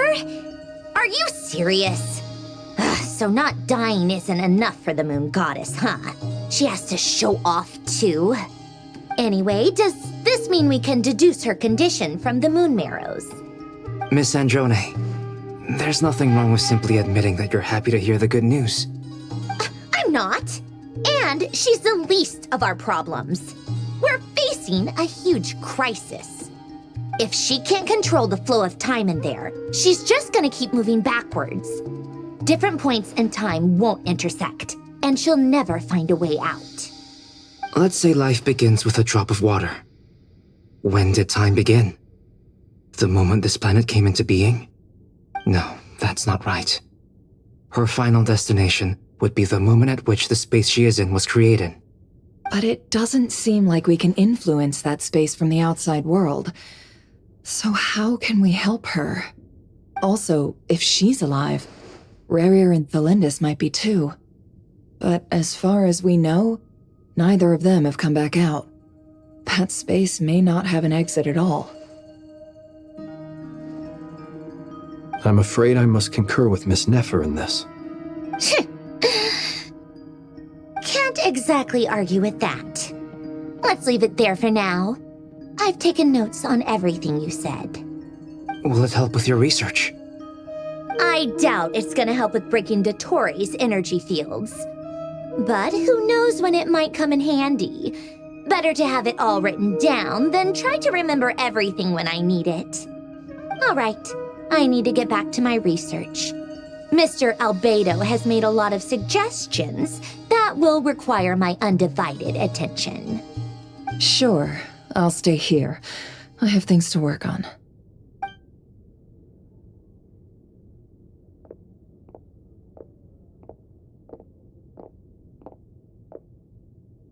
Paimon, are you there?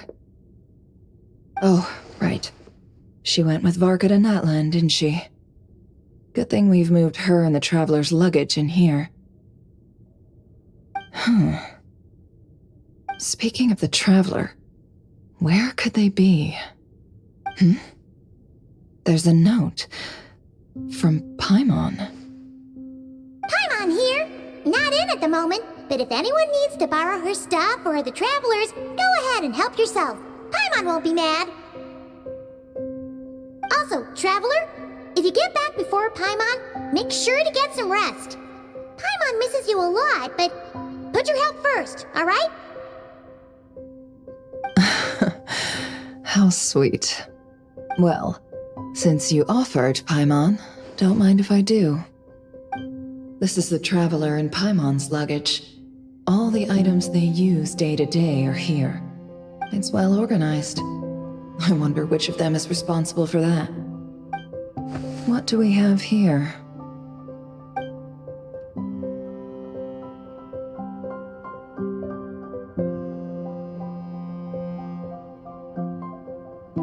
The camera captured a special moment that can only occur between people who are close to one another. You can really sense how the photographer feels about their subject. I wonder why this picture was placed outside. Is it because Paimon recently looked at it?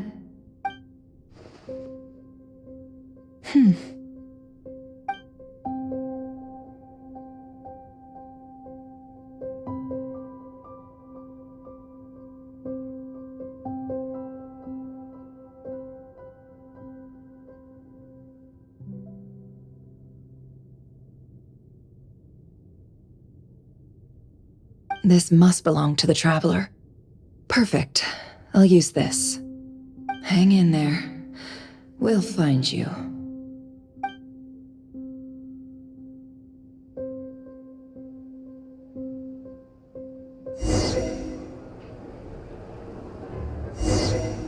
Polonia.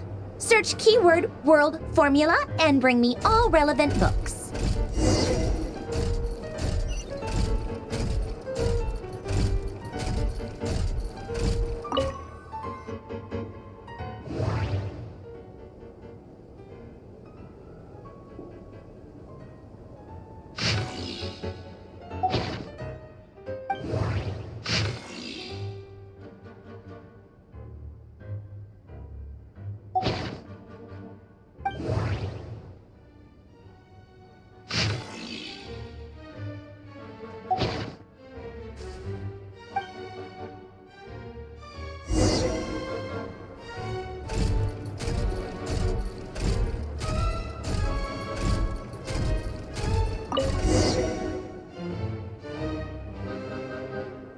Let's see. This one is Ontonki's sermon dictation concerning the apocalypse. I believe that the correct term for this is Fortuna. This was an ancient Romorian technology, a wisdom unparalleled. I never imagined that Romorian ideas would be so similar to the diagram I have named, the World Formula. This is strong evidence that human civilization should gradually shed possibilities as it continues to explore and evolve. The end of humankind may well be upon us right now. The sparks of civilization shall run out unless we consider introducing variables from outside the system. Variables. Surely that can only mean one thing. Descenders? Dottore likely captured the Traveler because of his descender status. But the Three Moons' authority comes from the world itself. Why would Dottore need anything beyond that? Where does this variable factor in? The world formula calculates the fate of an entire world. Introducing a variable would therefore give us...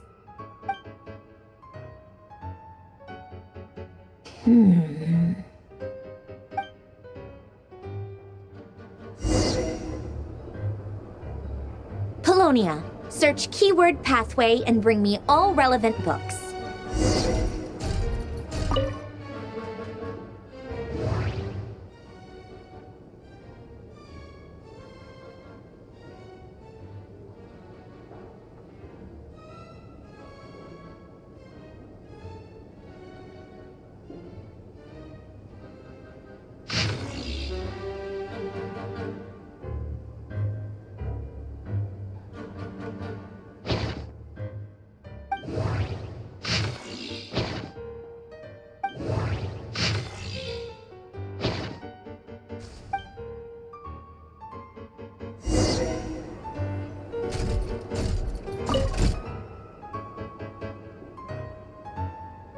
Otonki Sermon Dictation. Explications on the Chemical Marriage. These titles are pretty esoteric.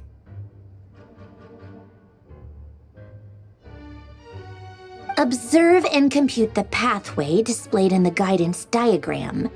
Deconstructing and reversing its effects could generate potential ideas. So, it's one of Renee's draft lectures. Deconstructing the pathway. I suppose that could lead to a breakthrough.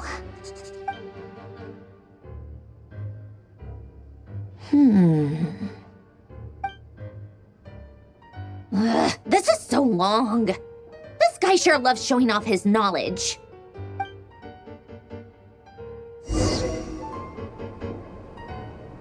Polonia, search keyword tree model and bring me all relevant books.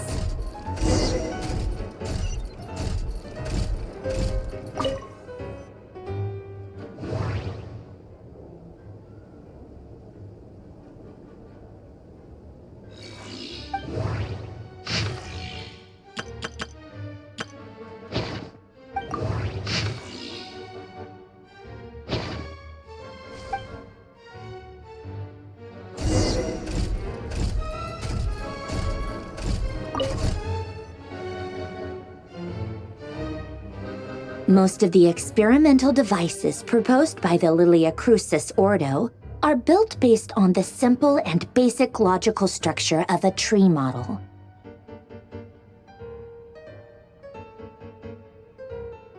Lilia Crucis. Guess they were trying to cover up the name of the Nausitzenkreuz Ordo? When Duke St. Germanus departed, he said, "It seems that there's no going back." Alas, he is only a genius when it comes to machines. In all other things, he is but ordinary. Excuse me?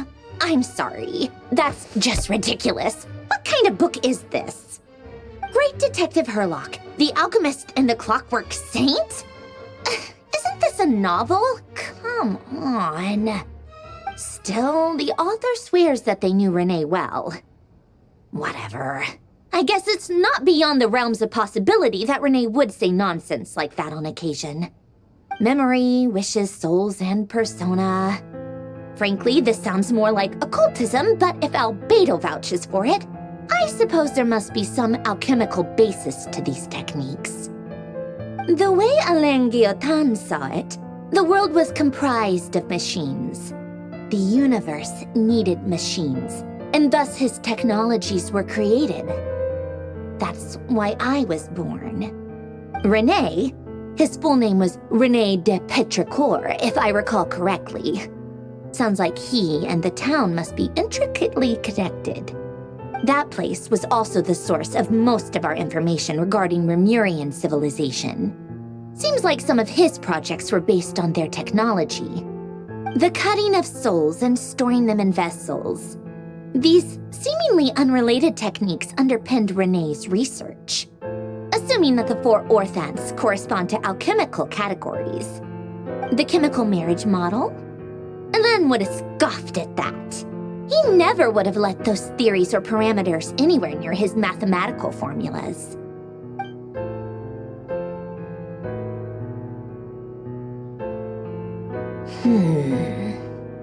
What was Alain's view on René? I know he mentioned the name, albeit very rarely. Oh, now I remember. Alain's old notes are here too. They mentioned René once. René seemed most out of sorts when he spoke to me. A lack of sweet foods has dulled his mind, I should think. Either way, his words are not to be believed. Yep, that sounds like Alain. My subordinates actually did a half-decent job digging out all these materials. Makes a change. Good for them. Some of Alain's old files are completely consistent with these records. He must have gotten them from the Tower of Gestalt. I never knew he got his hands on René's records that early. He may have kept them, but he never even attempted to use them. Didn't believe a word they said. Come to think of it, René's world formula was filled with calculations of constants. That shows he believed that the fate of the world to be predetermined. As for Alain... it's been too long. I forget what he said. What would he have said? A guy like him, fervent believer in machines, but not headstrong enough. The world can be changed. It is worth persevering. Yes, that's how he used to think at least. He created that procedure to save this world. Yet the scale of the world's fate proved too enormous. The result was beyond his ability to calculate. He died having never seen the outcome. And there I was, left behind in the ashes of his dreams. Did you really never take a close look at René's research? Or did you read it but deem his philosophy incompatible with your model? The very thought of trying to incorporate his ideas probably made you feel sick to the stomach. Well, don't worry, because there's a whole new category of lunatic in town. Next to Dottore, every other madman looks sane. You once asked me what I wished for. Should have asked him instead. He's the one pining for things you'd sooner die than witness.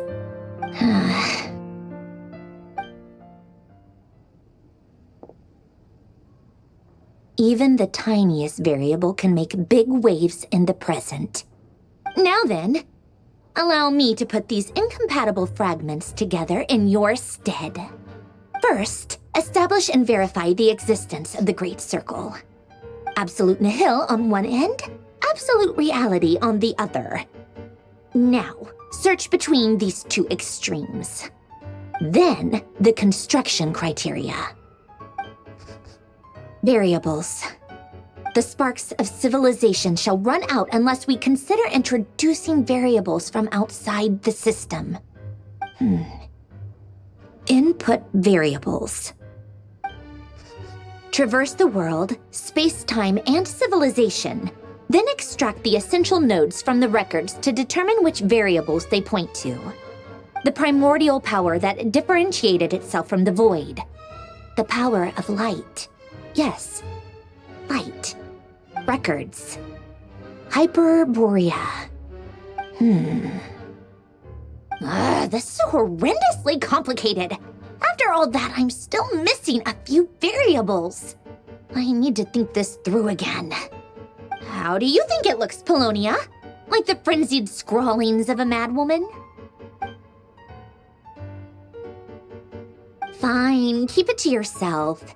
It's not like you can talk anyway. I'll assume you gave it a passing grade. I jest. But true madness does often start with trying to save the world. What would Arlecchino and Columbina think if they saw this incomprehensible hen scratch? They'd probably have me institutionalized. So would Rosaline. She's been dead for a while now. When I close my eyes and think back, I can still see her face. And that enormous dress she used to wear. Such a bizarre choice. What possessed her? Oh, and the clack-clack of those heels used to drive me insane. No one's asking me, obviously, but I hope you all know that I never wanted to save the world.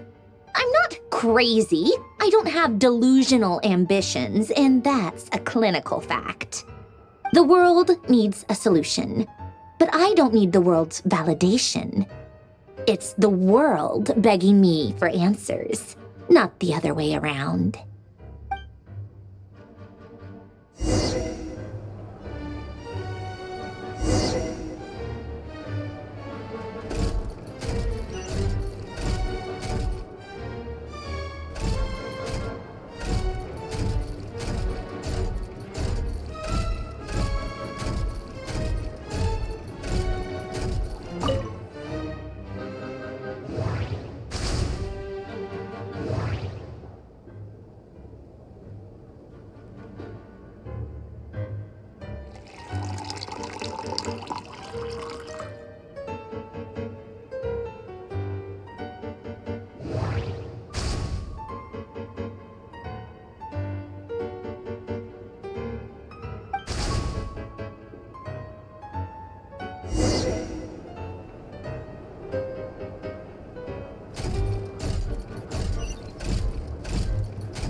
Oh, cookies to go with the tea.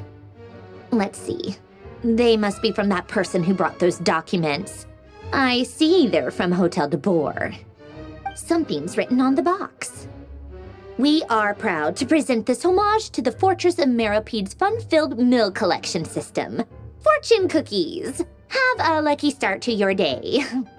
Sounds like a dumb gimmick to me. Be early to bed and early to rise. Get plenty of sun and drink plenty of water. Then things will surely go well for you. What? Are you kidding me? Somehow I doubt that an early night and a glass of water is magically gonna save a world on the brink of existential peril.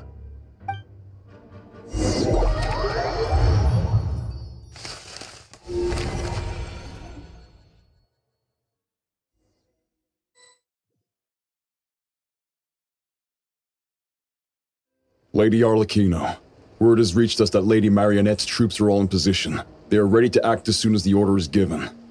Excellent. The only thing is, they are fewer in number than we expected. It looks like many of them must have lost their lives at the hand of the monsters released by the Doctor. Can't be helped. Allow them to join our ranks and keep in contact. As you wish.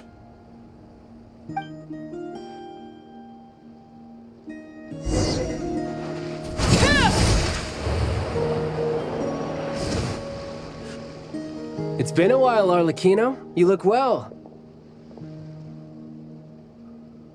Did Dottore really have to build his lab right on the sole path between Snezhnaya and Krai? Had to go on a huge detour to stay out of its line of sight. Sounds like an arduous journey. I assume you've brought word from Her Majesty? Of course, all part of the job. Firstly, the Tsaritsa has authorized Fatui Internal Affairs to review Dottore's case.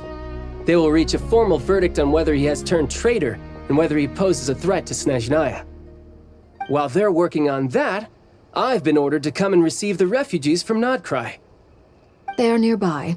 My team will escort you to them shortly. Great. Aside from that, Her Majesty has a message for you and Sandrone personally. Huh? Where is Sandrone? She stayed behind to work since I was making the trip anyway. It seemed sensible to have one person on standby at base while the other came out to meet you. All right, guess that's just how she rolls. In that case, tell her that the Tsaritsa's decree this time is pretty awesome sounding. I think she'll like this one. Still, I wonder what... Wait, what's that? Did one of our troops turn into a monster? Take him out. Laid bare.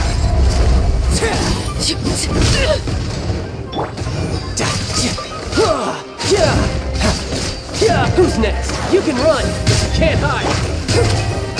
Everlasting as the moon. Overruled. You've gotten stronger, Arlecchino. Nice. Stop that right now. I appreciate the praise, but I am not fighting you today. I knew it.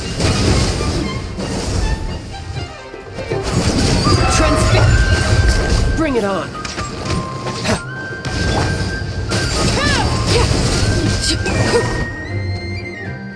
I can't believe it.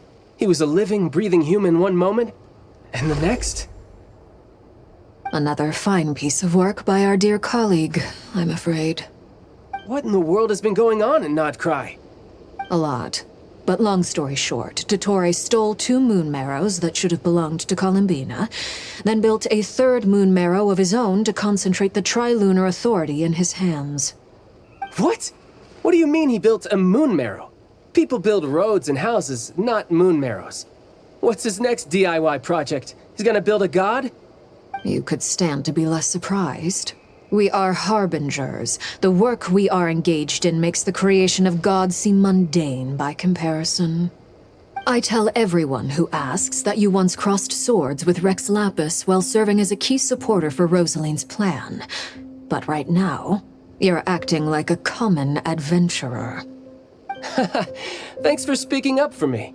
Those 2 really took me for a ride back then. Then again, surely no common adventurer would manage to get tangled up with them the way I did. That's gotta count in my favor, right? It almost sounds like you wish to repeat the experience. I might have to lower my opinion of you. No. I'll stop talking. Please, go on. Dottore is currently still experimenting with his newfound power in ways that continue to corrode the outside world. As for the human mutation, I believe this is simply a consequence of his experiments, and not a strategic move. That radiant beast was once a subordinate of Sandrone's. I suspect he was only allowed to live so that he could become an experimental subject. Also, those of us who fought Dottore have been afflicted with a curse. As such, I cannot leave Krai.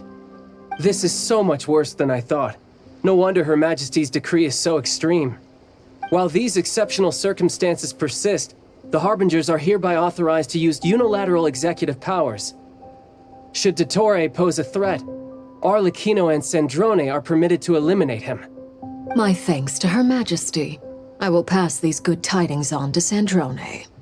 Her Majesty has also declared that she will refrain from launching an attack on the now evacuated Krai due to the presence of unretrieved research material. A wise decision. By the way, how's my old partner doing? I'm assuming they're with you? Partner? You mean the Traveler? I'm afraid I have bad news. He was captured after our failed assault on Dottore's lab. His whereabouts are currently unknown. What? Why? Since when does Dottore have a bone to pick with him? That is indeed the question. I'm not sure he does. He must have some other goal in mind. This won't do. I have to rescue him. You can't. We have no idea where the Traveler is. What am I supposed to do then? Stand here twiddling my thumbs? Sandrone is working on it. The best thing you can do right now is complete your mission. Fine. I guess I'll leave this to you then. One last thing. Tell the rooster to get the message out to the gods and citizens of every nation in Tevat. Beware, an uncontrollable pollution is spreading forth from Krai. The source of that pollution is a madman drunk on the success of his experiments. The Fatui and our allies will endeavor to contain the threat. However, if Krai falls, things are likely to escalate. Considering Dottore is one of our own, all Fatui stationed in Krai consider it our duty to stay and fight him to the bitter end. Whatever the cost. Hey, don't be too pessimistic. If it comes to it, I'm sure Her Majesty won't stand by and do nothing. I hope you're right.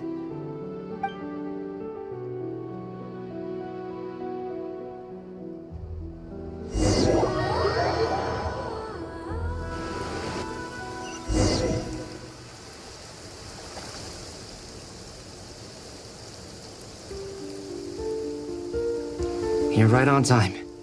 Thanks. Hey, do you think I'll get that gliding exam exemption? I made sure I was on my best behavior in Mondstadt. I landed well outside the city and walked in through the gates. I'll help you apply, don't worry. For now, let's see what we have here. What are the doctor's energy fields even made from? The usual attract and repel principles that govern Kuvaki don't seem to apply to them. They are very mysterious, but ultimately, they appear to be comprised of energies from the three realms. Thanks to research by Master in the Hexen Circle, we know that Tevat's 7 elements are derived from the more primordial power of the Light Realm, which is antagonistic with the power of the Void Realm. Since you have the power of the Dragon Durin within you, I'm sure you can already tell that this energy field contains no abyssal energy. That's true. It's not abyssal energy, it's something pure, wild, and untamed. I've been thinking about something. Do you still remember the device that Dory supplied from the Academia when you and Miss Columbina fought Rarier? That was one of the most marvelous feats of ingenuity I've ever seen. The design, the craftsmanship, the material selection. I couldn't fault any of it. Not to mention the operating principles. Surely the most ingenious feature of all. Dory didn't go into detail on how it functions, but I have a working theory. The clue was that Miss Columbina was somehow able to use the pyro energy that you provided, despite the fact that, as a moon goddess, she should only be able to use light realm energy in principle. Now, all elemental energy is, of course, derived from light realm energy to begin with. Hence, I suspect that the device works by restoring elemental energy to its original state. This presumes a theoretical model of the 7 elements akin to that of light refracted through a prism. Perhaps it is no mere analogy. Maybe there is indeed a prism in this model. I almost wonder if the idea for the device was conceived based on direct observations of said prism.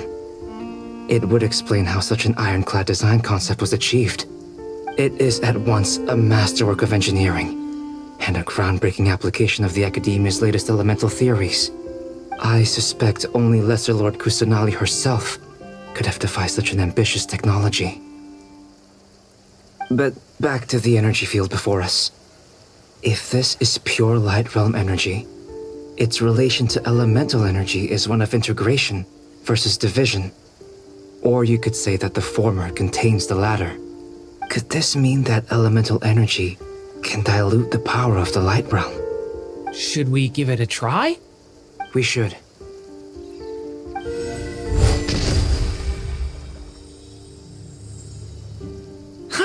It works! Clear signs of disruption were detected at the periphery of the energy field.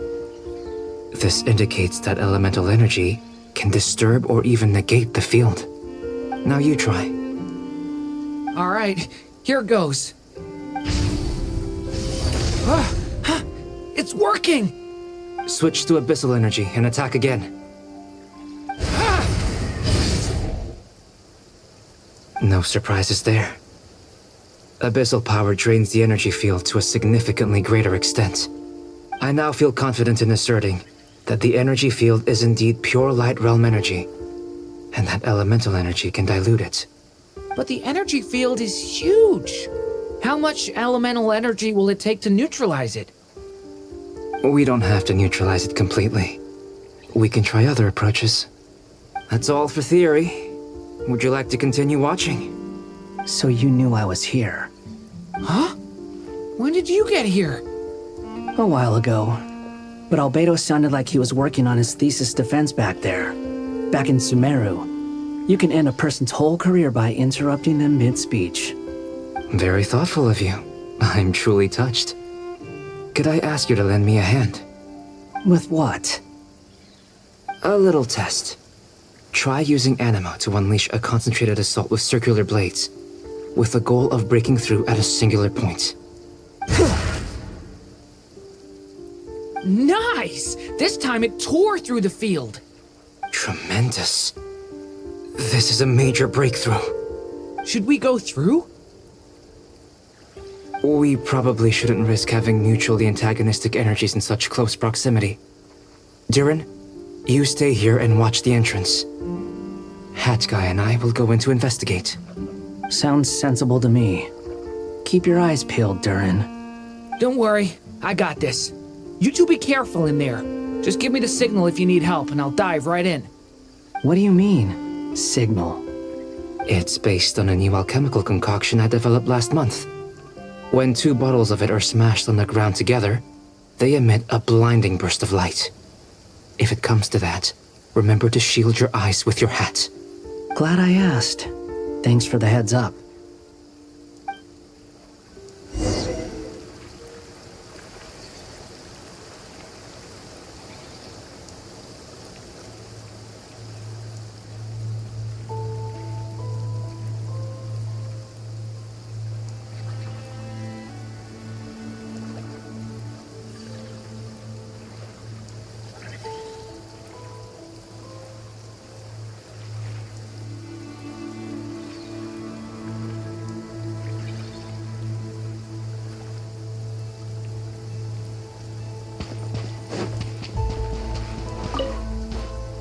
Like I thought.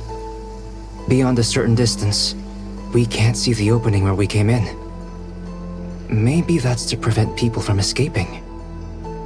Sounds like Dottore style to me. Not much has changed. Things are basically the same here as they were before the energy field appeared.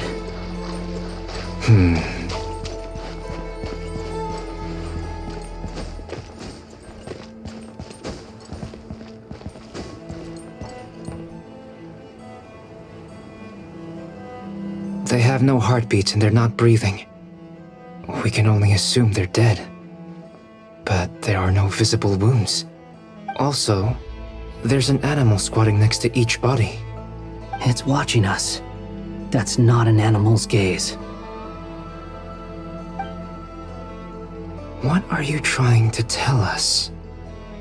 Doesn't seem eager to talk. I guess maybe it's just an animal after all.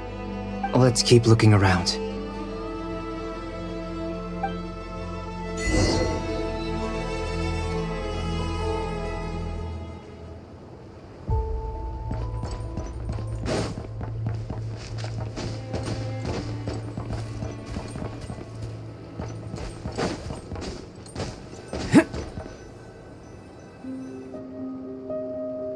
Same situation everywhere.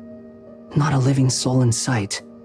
Just countless bodies with animals standing watch over them. Well, I think we can safely rule out the Is skirting around the topic your way of showing consideration for other people's feelings? Just being cautious. I don't doubt that you can handle the truth.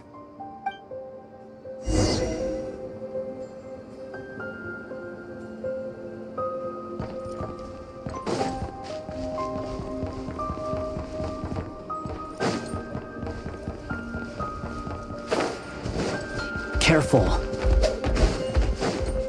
Please. Help us. Please. Over there. I hear a voice.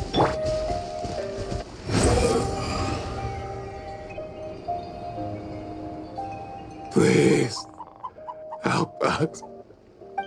happened here? I don't know. Suddenly, everyone collapsed. Then my line of sight got lower. I still have some of my senses left. I gotta get out of here.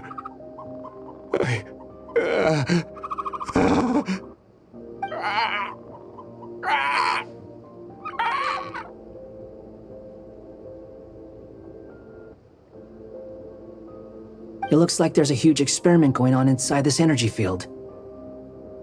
Maybe each energy field is its own giant experiment. Vile. He's swapping human minds with those of animals. Even without the other circumstances, this would be an extremely radical experiment. Those people may have lost their sense of selves, but they are not fully animals either. If they were, they would have left. But instead, their instincts are driving them to remain by their dead bodies. We should go. No sense in sticking around here longer than we need to. Agreed.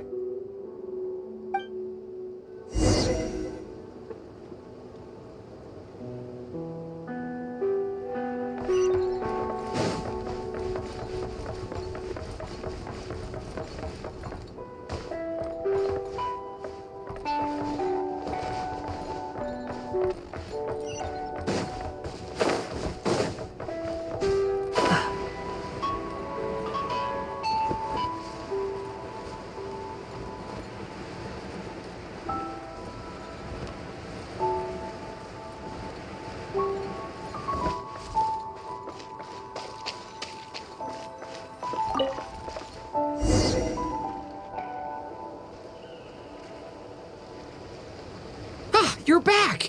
Everything okay? We saw some things that take a strong stomach. Otherwise, we're fine. We should share our findings with the others.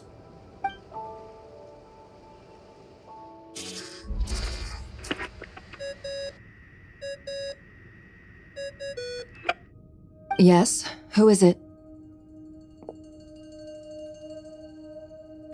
Miss Nefer, it's me, Albedo. We found a way to break through the energy fields. With enough control, it's possible to tear them open using elemental energy. Also, we managed to take a look inside. Dottore is carrying out his cruel experiments on an immense scale. Any residents who have failed to evacuate in time will likely meet a grisly end. Sounds like he's living down to our expectations. Might I ask how things are proceeding on your end? I'm just about to get started. I'll be in touch once I have a result. Understood. Stay safe. I will.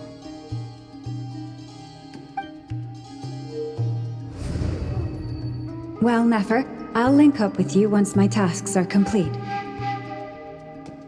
What makes you think I'd need you to do that? I'll need it. And considering the way you approach certain matters, I think you'll be better off with me present.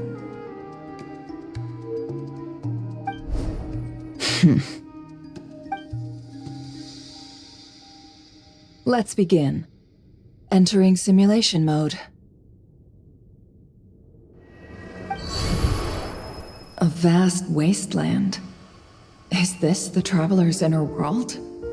I was expecting something more vibrant, to be honest. Wait, someone's there.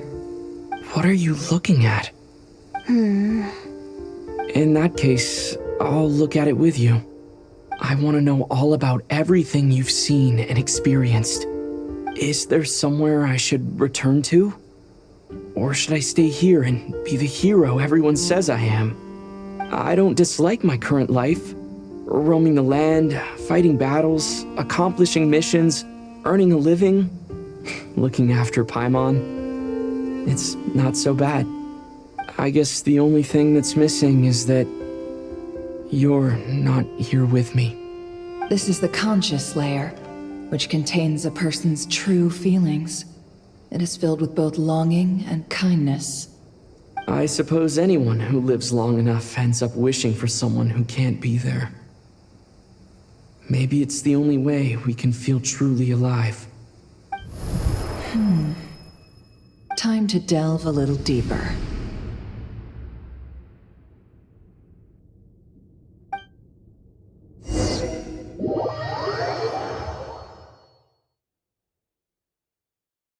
Nasha Town is hardly the optimal choice for a place to live, but it has character and a reasonable population density. What are you trying to say? Oh, don't be nervous. I was just thinking where might make a good starting point for your journey. Perhaps I should send you further afield. Conria, perhaps. Conria ceased to exist long ago. Once again, you fail to understand the possibilities that the Tri-Lune creates. Anything that has existed in the past, I can now recreate. You simply do not wish to see that happen. That might be because you miss your sibling and fear getting If we are to collaborate, we need to maintain an amicable relationship. In a moment, you will be able to...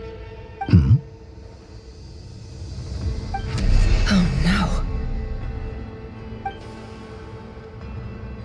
What are you...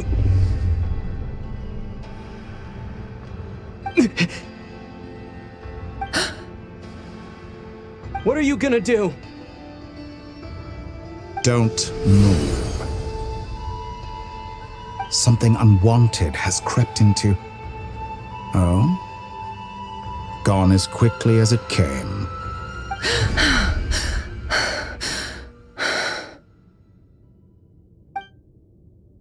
Did you save me? If I hadn't cut the connection, Dottore might have caught you from the other side and destroyed you. This was a good idea, but once is plenty. You were exceptionally brave. Excellent work. Thanks, but now's not the time for that.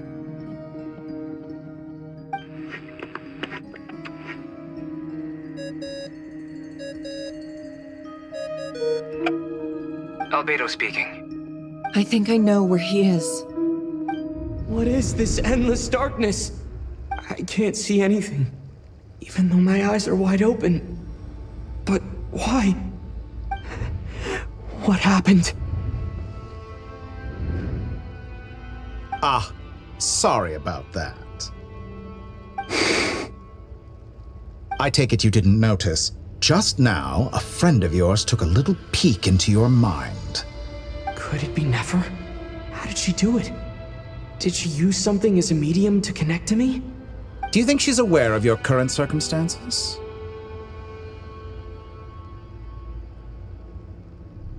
Oh dear. Have I stunned you into silence? I only wanted to slow down your time a little so I could stop your intruder in her tracks. It would have been nice to capture the spy. I must say, I'm finding the ability to adjust the flow of time rather intriguing. The moment you closed your eyes, time seemed to grow impossibly viscous, didn't it? A whole month passed before you opened your eyes again, but only for you. No one else was affected. I dare say this is something only a god can achieve. Point taken. You've proven once again that you have god-tier powers. Oh, you misunderstand. This wasn't about proving a point. I was testing things out. I find I learn best by doing, and I have to admit, time is not the easiest dimension to control.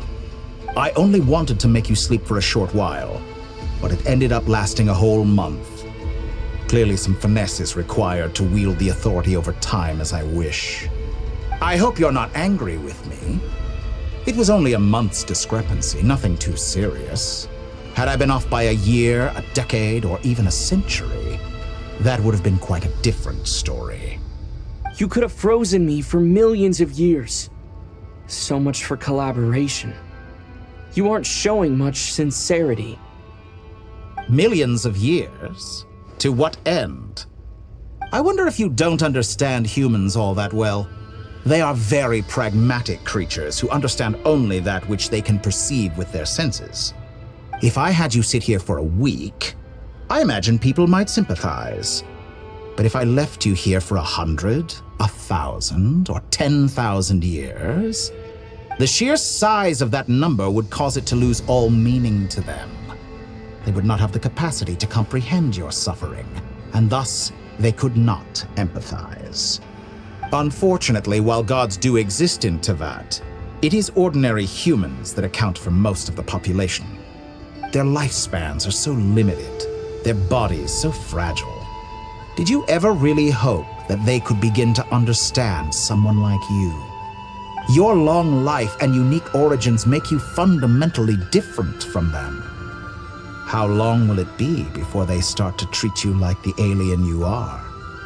Before you are ostracized, outcast? Alien?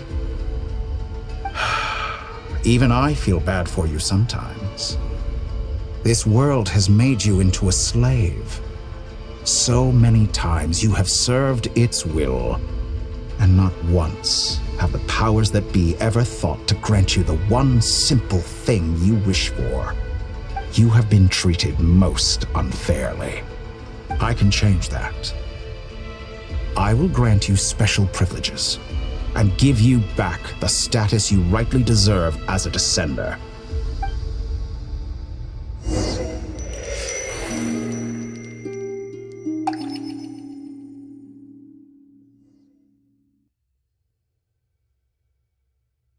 I've entered the past 3 times at this point, but I still have so many questions.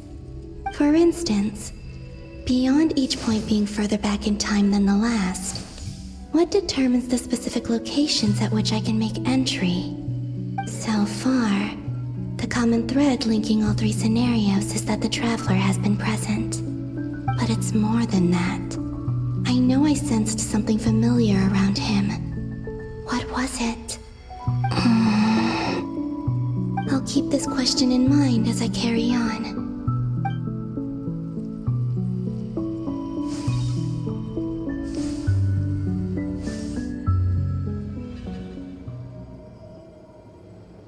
Humans, you never change. Always trying to use powers you neither comprehend nor control. This looks like Star Sand Shoal. Was this before Rerir regained his physical form?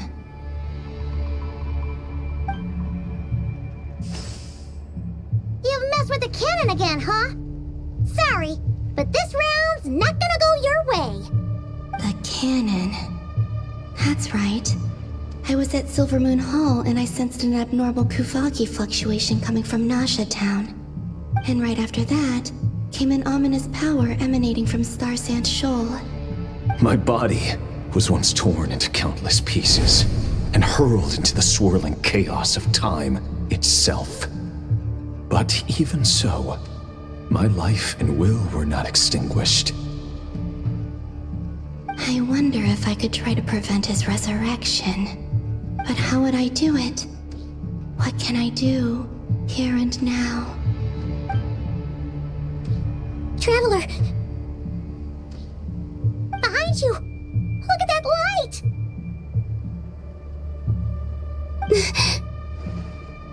No, I won't make it in time. He's using the Kuvaki shield, like I taught him. Is he going to use it to block the cannon's beam? He's strong. I'm sure he can manage. But the force released when the beam impacts the shield might lead to collateral damage. He's the island. The Frost Moon Scions will be exposed to lethal levels of Kuvaki. A question, if I may, kind Miss Columbina. When the cannon's Kuvaki beam was deflected earlier, I saw several bolts of energy streak toward Hisi Island, only to be blocked. Did you also have a hand in that?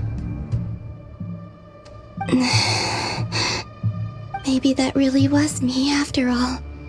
Well, future me. But I don't know if I have enough power left. Siki sato pasa sais, niti otuftos. There's no time. Osestikos palatini tiranto risuiku, topirto aithion feraton. I have to make it.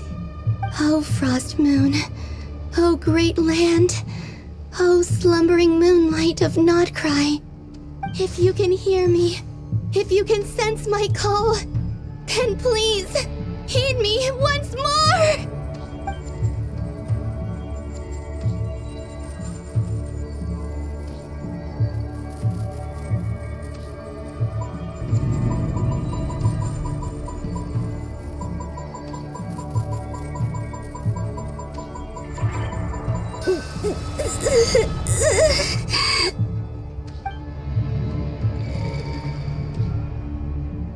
Did it work?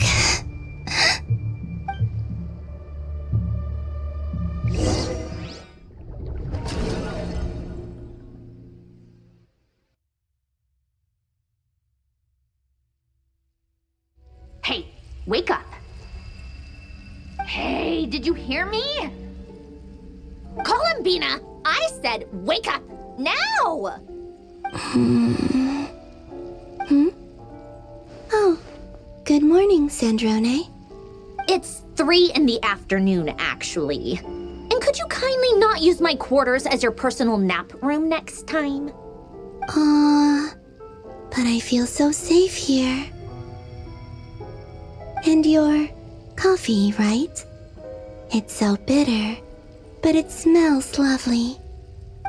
It's like you were raised by wolves in a forest or something. What did you drink growing up? Grass tea? The Frost Moon Scions certainly led a more frugal existence than the Fatui. Then I'll bet you've never eaten one of these before. It smells delicious. That's because it's a Fontanian recipe. I had a little free time today, so I made a batch. Rosaline will be here shortly, but if you really can't wait, I guess you can go ahead and... Hey, at least let me finish before you start eating! Did the Frostmoon Scions not teach you basic table manners? Or did the rules not apply to you because you're the high and mighty moon goddess? These are so tasty. Of course they are. I made them. I was worried they might contain traces of machine oil. What?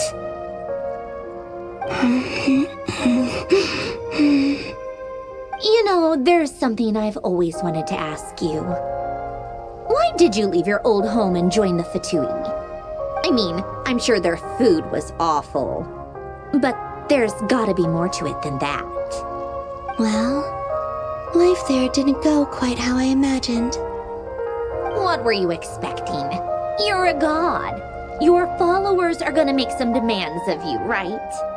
Surely you can just answer a few prayers here and there in return for the free food and drink. How bad can it be? Well, would you help other people just for free food and drink? The doctor told me that you were created by a great mechanic, Lord something Fisher. The Lord Artificer. Ugh, some people can't keep their mouths shut. Oh, Lord Artificer.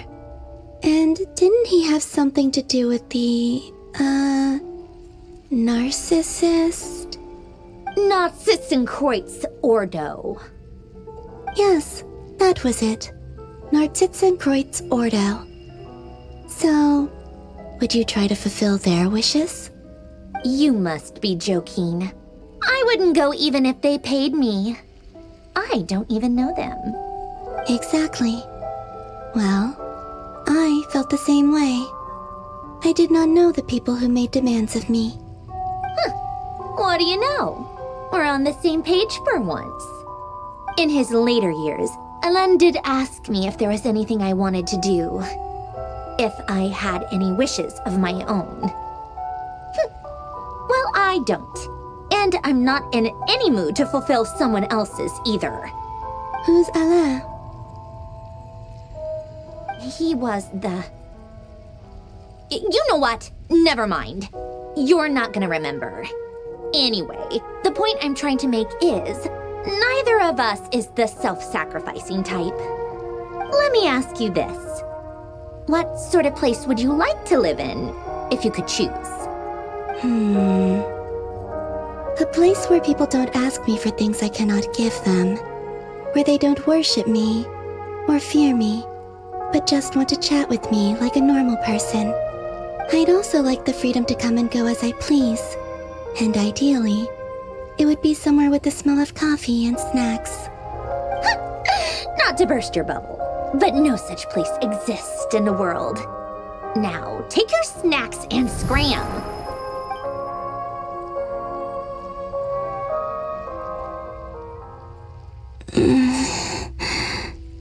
Did I pass out? Of course. I'm back here again. I dreamed of events from my past. Sandrone. Traveler. I miss you all so much. Back there. I guess I managed to harness all the Kuvaki energy on Hisi Island. But how did I do it? Time is flowing backwards here, and I can use that familiar power to enter the world of the past. That mystery ally everyone talked about. It was me all along. I can sense that there isn't much more power remaining up ahead. What lies at the end of all of this? Will time keep flowing into the past? And will I ever find my way back?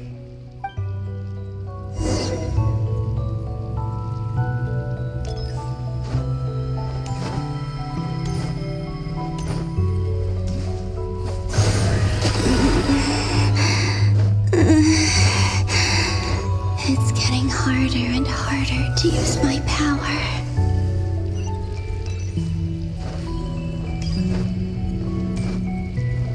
I'm no match for the abyss in this state. I need to avoid the contaminated fragments.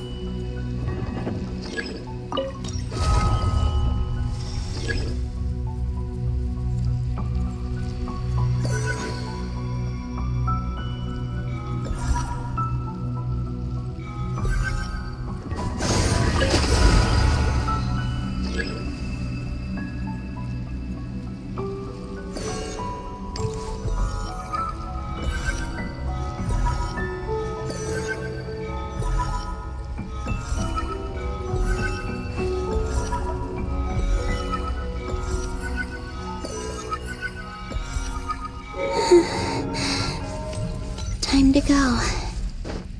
I wonder where I'll find myself this time.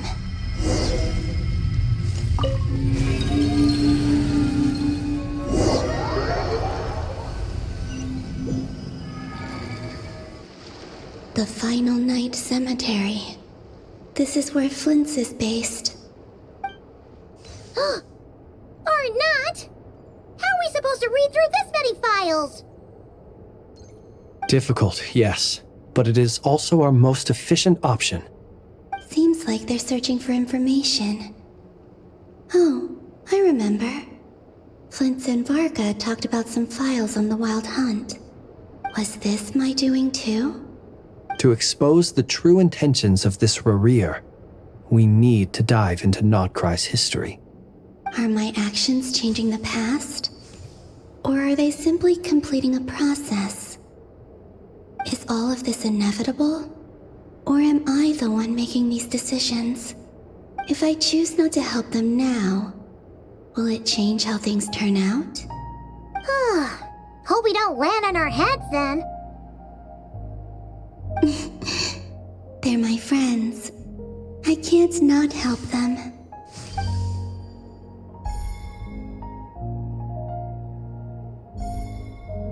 Ghost! And the other one was... here. Hey! Another file's moving!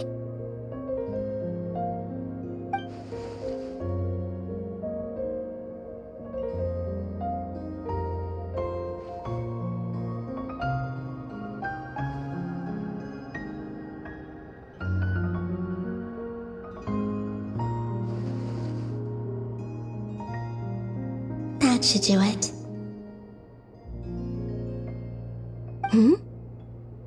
Luanatar? You can sense my presence? Wait!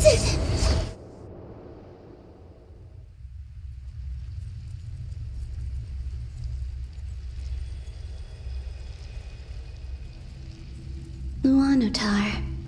So she's that familiar presence I've been sensing all along. She's always been by the Traveler's side. That explains why the Traveler has been there each time I've entered the past. But why Luanatar? Is it because she has a connection to me as the Moon Goddess's familiar? If so, why not any other Kuhenki? That's...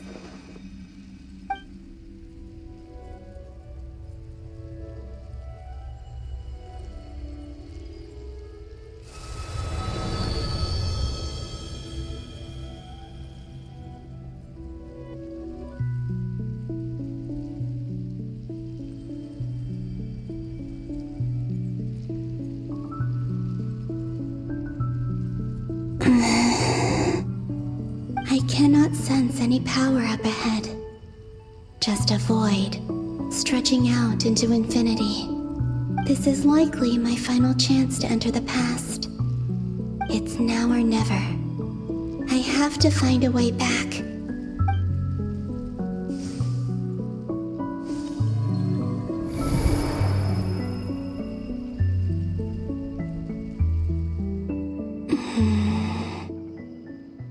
Hisi Island? How far back in time is this? Where's Luanatar? I can't sense her presence this time. Oh, seeing Enefa and Aino reunited like that sure was heartwarming. Traveler, Paimon. No, stay calm. I don't have much power left to change things.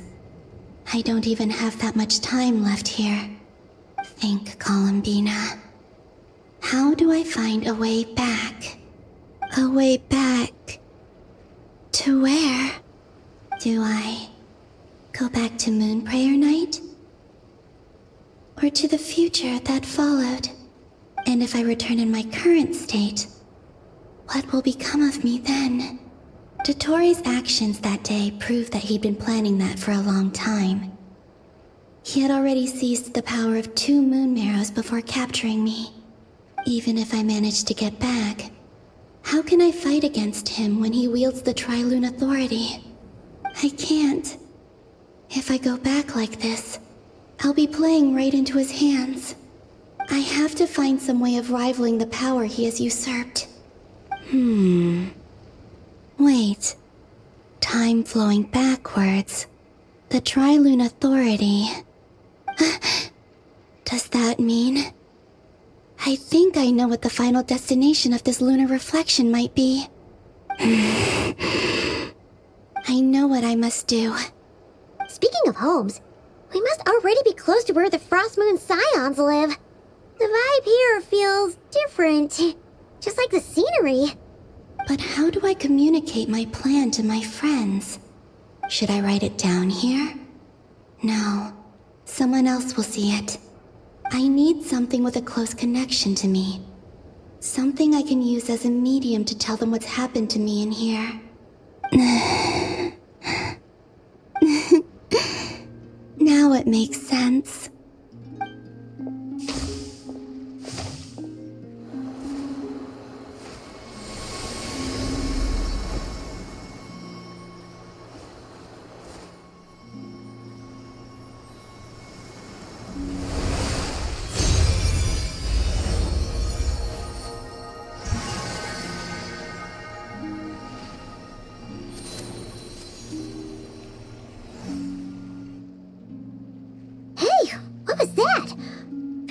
Some sort of breeze blew by, and then the petals suddenly turned into...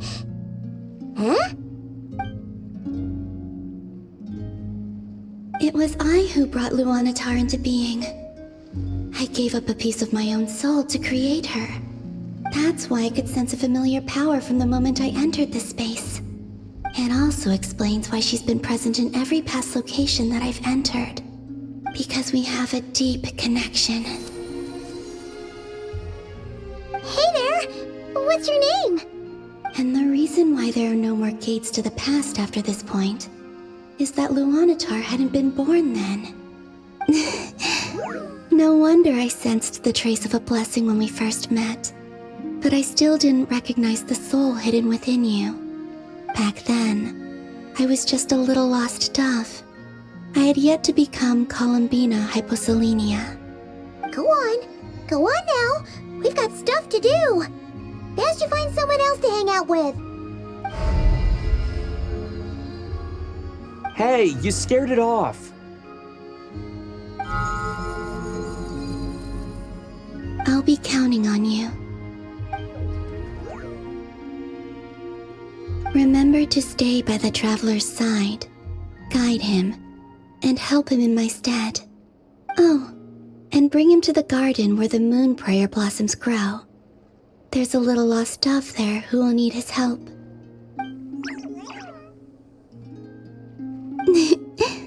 Go on.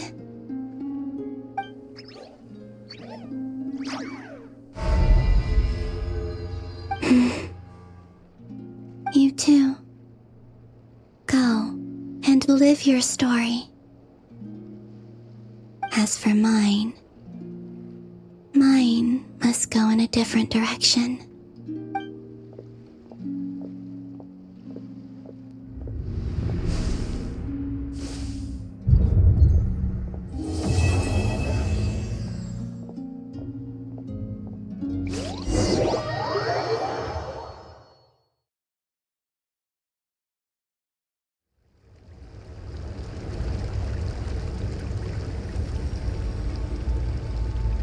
How would you like to experience the thrill of never being held accountable for your actions?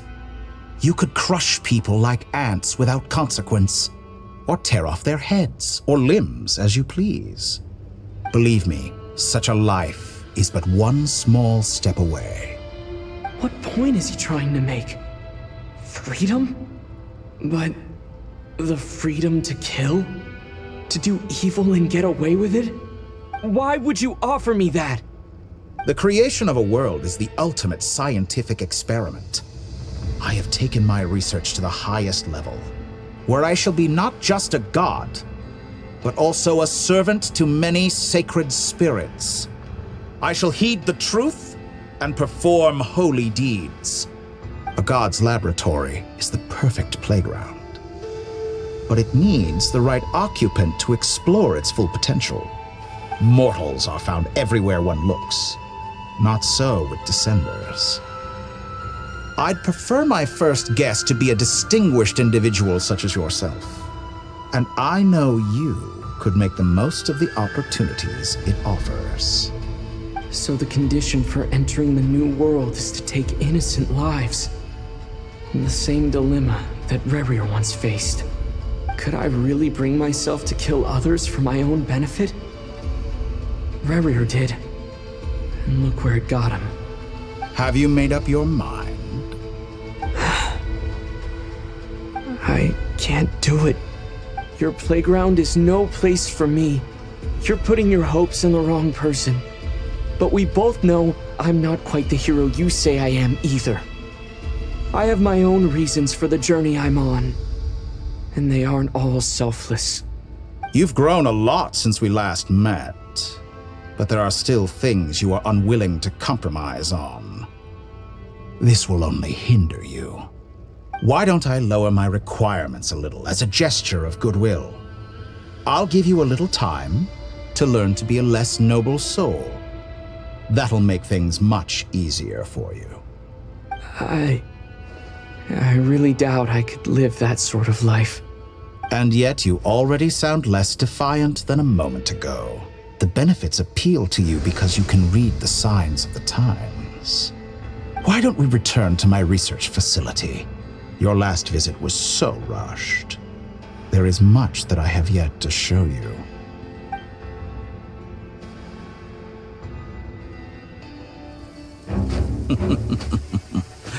Now to that question, Heroes don't attack from behind. Guess I'm no hero. This is most disappointing.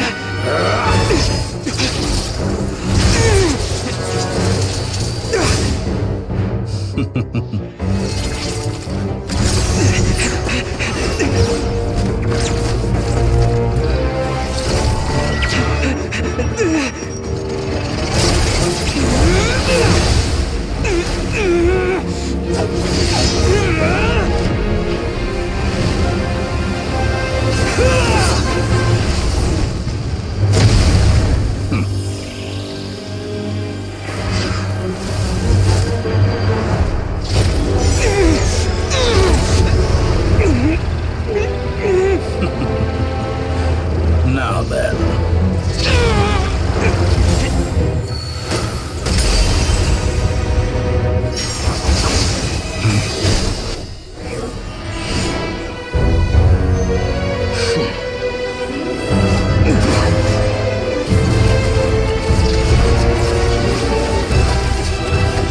A new face. Interesting.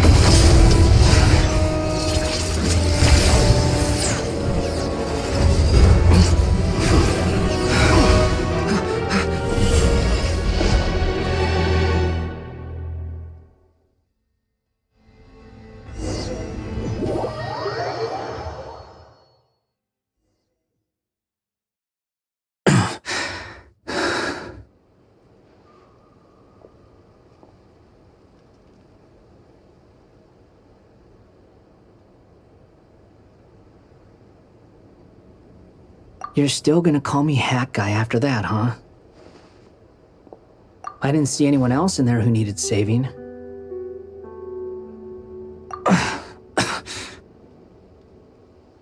It's nothing. I'll be fine. Why are you looking at me like that? Is it that shocking that I'd come to your rescue? I owed you a favor back in Sumeru. Now we're even.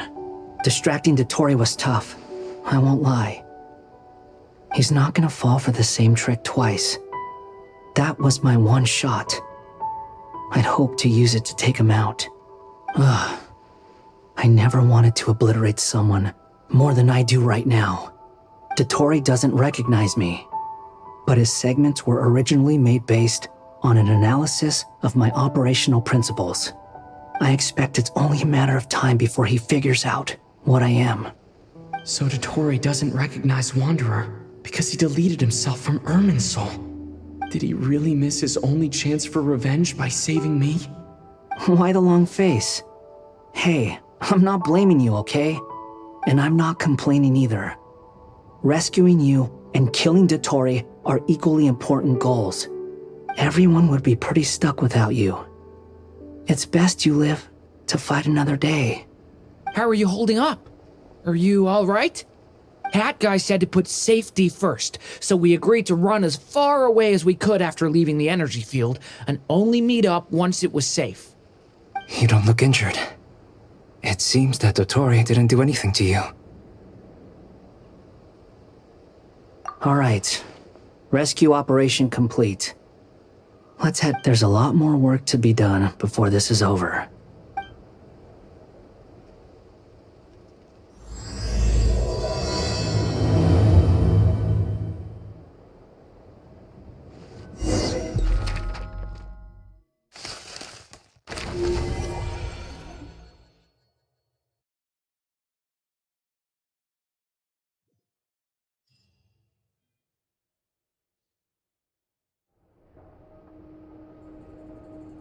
Understood. I will bear the Tsaritsa's decree in mind. I don't see what's so awesome about it, though. Does he really think everyone else is as immature as him? I'm not stooping to Tartaglia's level. I thought you might say that. How's your progress? Quite promising, actually. That alchemist Albedo gave me a few ideas. Remember how I asked you to look up some files for me? That stuff on the Nazi-Kreuz Institute. René de Petrichor and Jakob Ingold. Alain Guillotin despised René's theories and methods, but he never managed to come up with better alternatives either. So I adopted some of Renee's ideas. I thought Alain was like a father to you. He and Renee were mortal enemies, were they not? And what would you say if Lenny and his friends one day learned something useful from someone you utterly detested?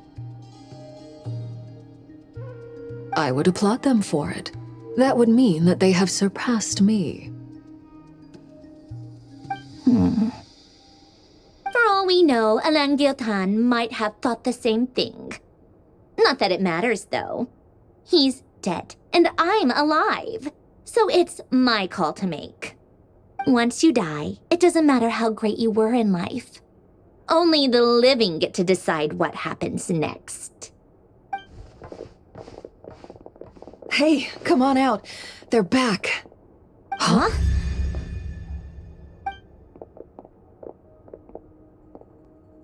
You're back?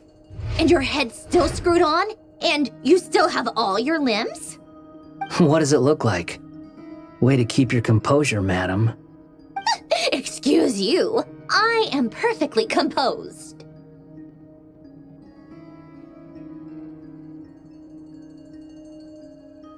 Glad you're okay. Yes, it's a huge relief. Worry? Oh, yeah, right.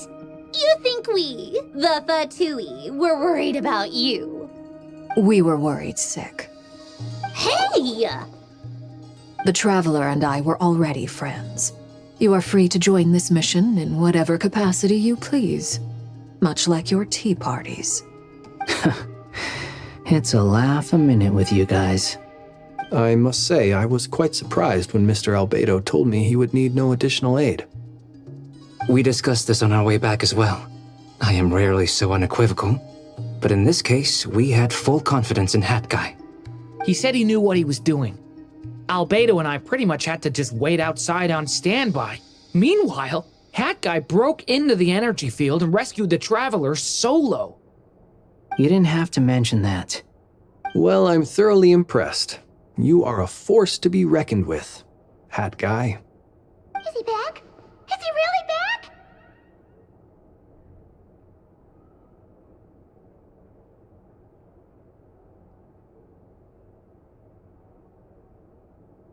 Traveler! It's really you!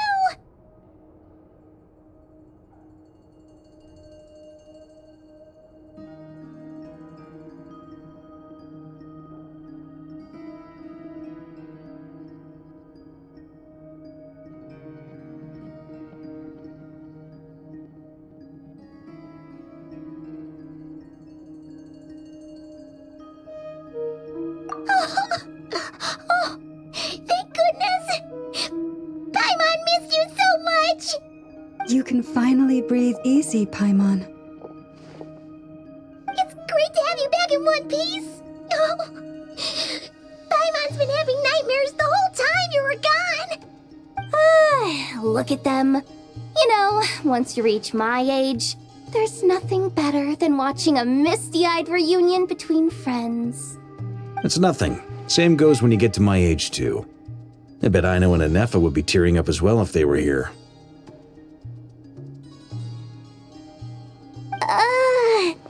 Varka, I'm not sure Anefa can cry. Oh, yeah, good point. Hey, your eyes are looking a little red and puffy. Come here, let's hug it out. What? Ew, no! No, thank you. You're not my dad, okay? Knock it off! Everyone, I'm sorry for all the trouble I caused you. But the silver lining is, I didn't come away from this ordeal empty-handed. While I was being held captive, I learned a lot about Dottoro's current capabilities, and what he plans to do with them. Allow me to explain.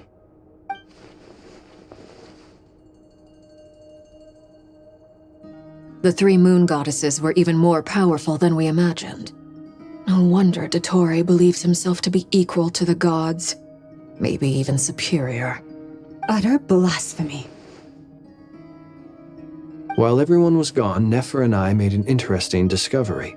And I believe Miss Sandrone has something to share too. Ma'am, perhaps you could do the honors?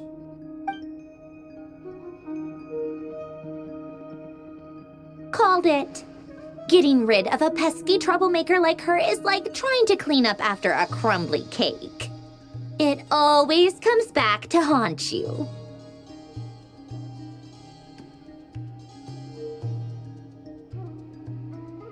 Our next step is to find a way to bring her back.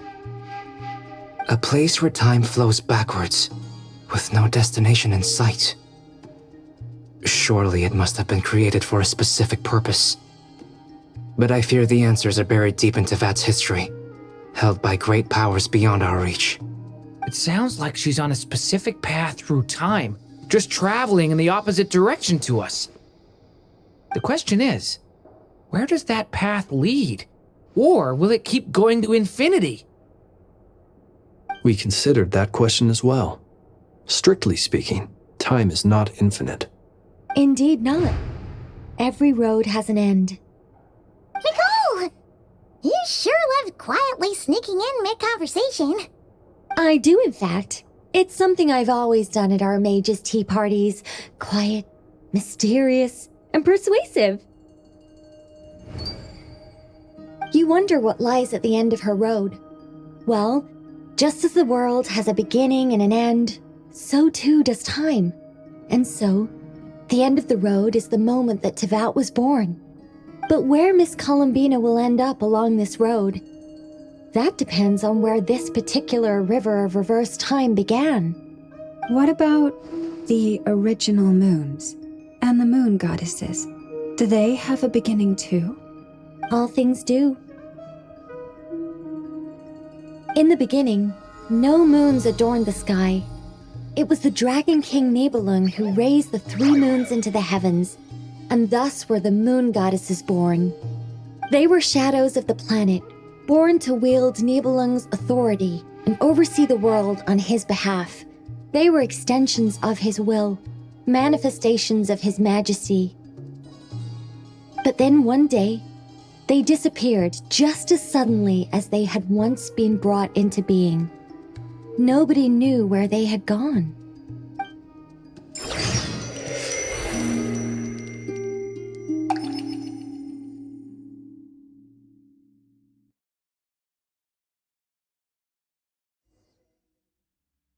Like I thought, no more paths back to reality have emerged since. But how can I be sure that I'm going the right way without scenes from reality to keep me on track? I can't even be sure of how long I've been walking for. The further I travel, the less stable this space becomes. There are even moments where I can sense something that feels like abyssal energy. They can just materialize out of thin air. I have to keep my wits about me.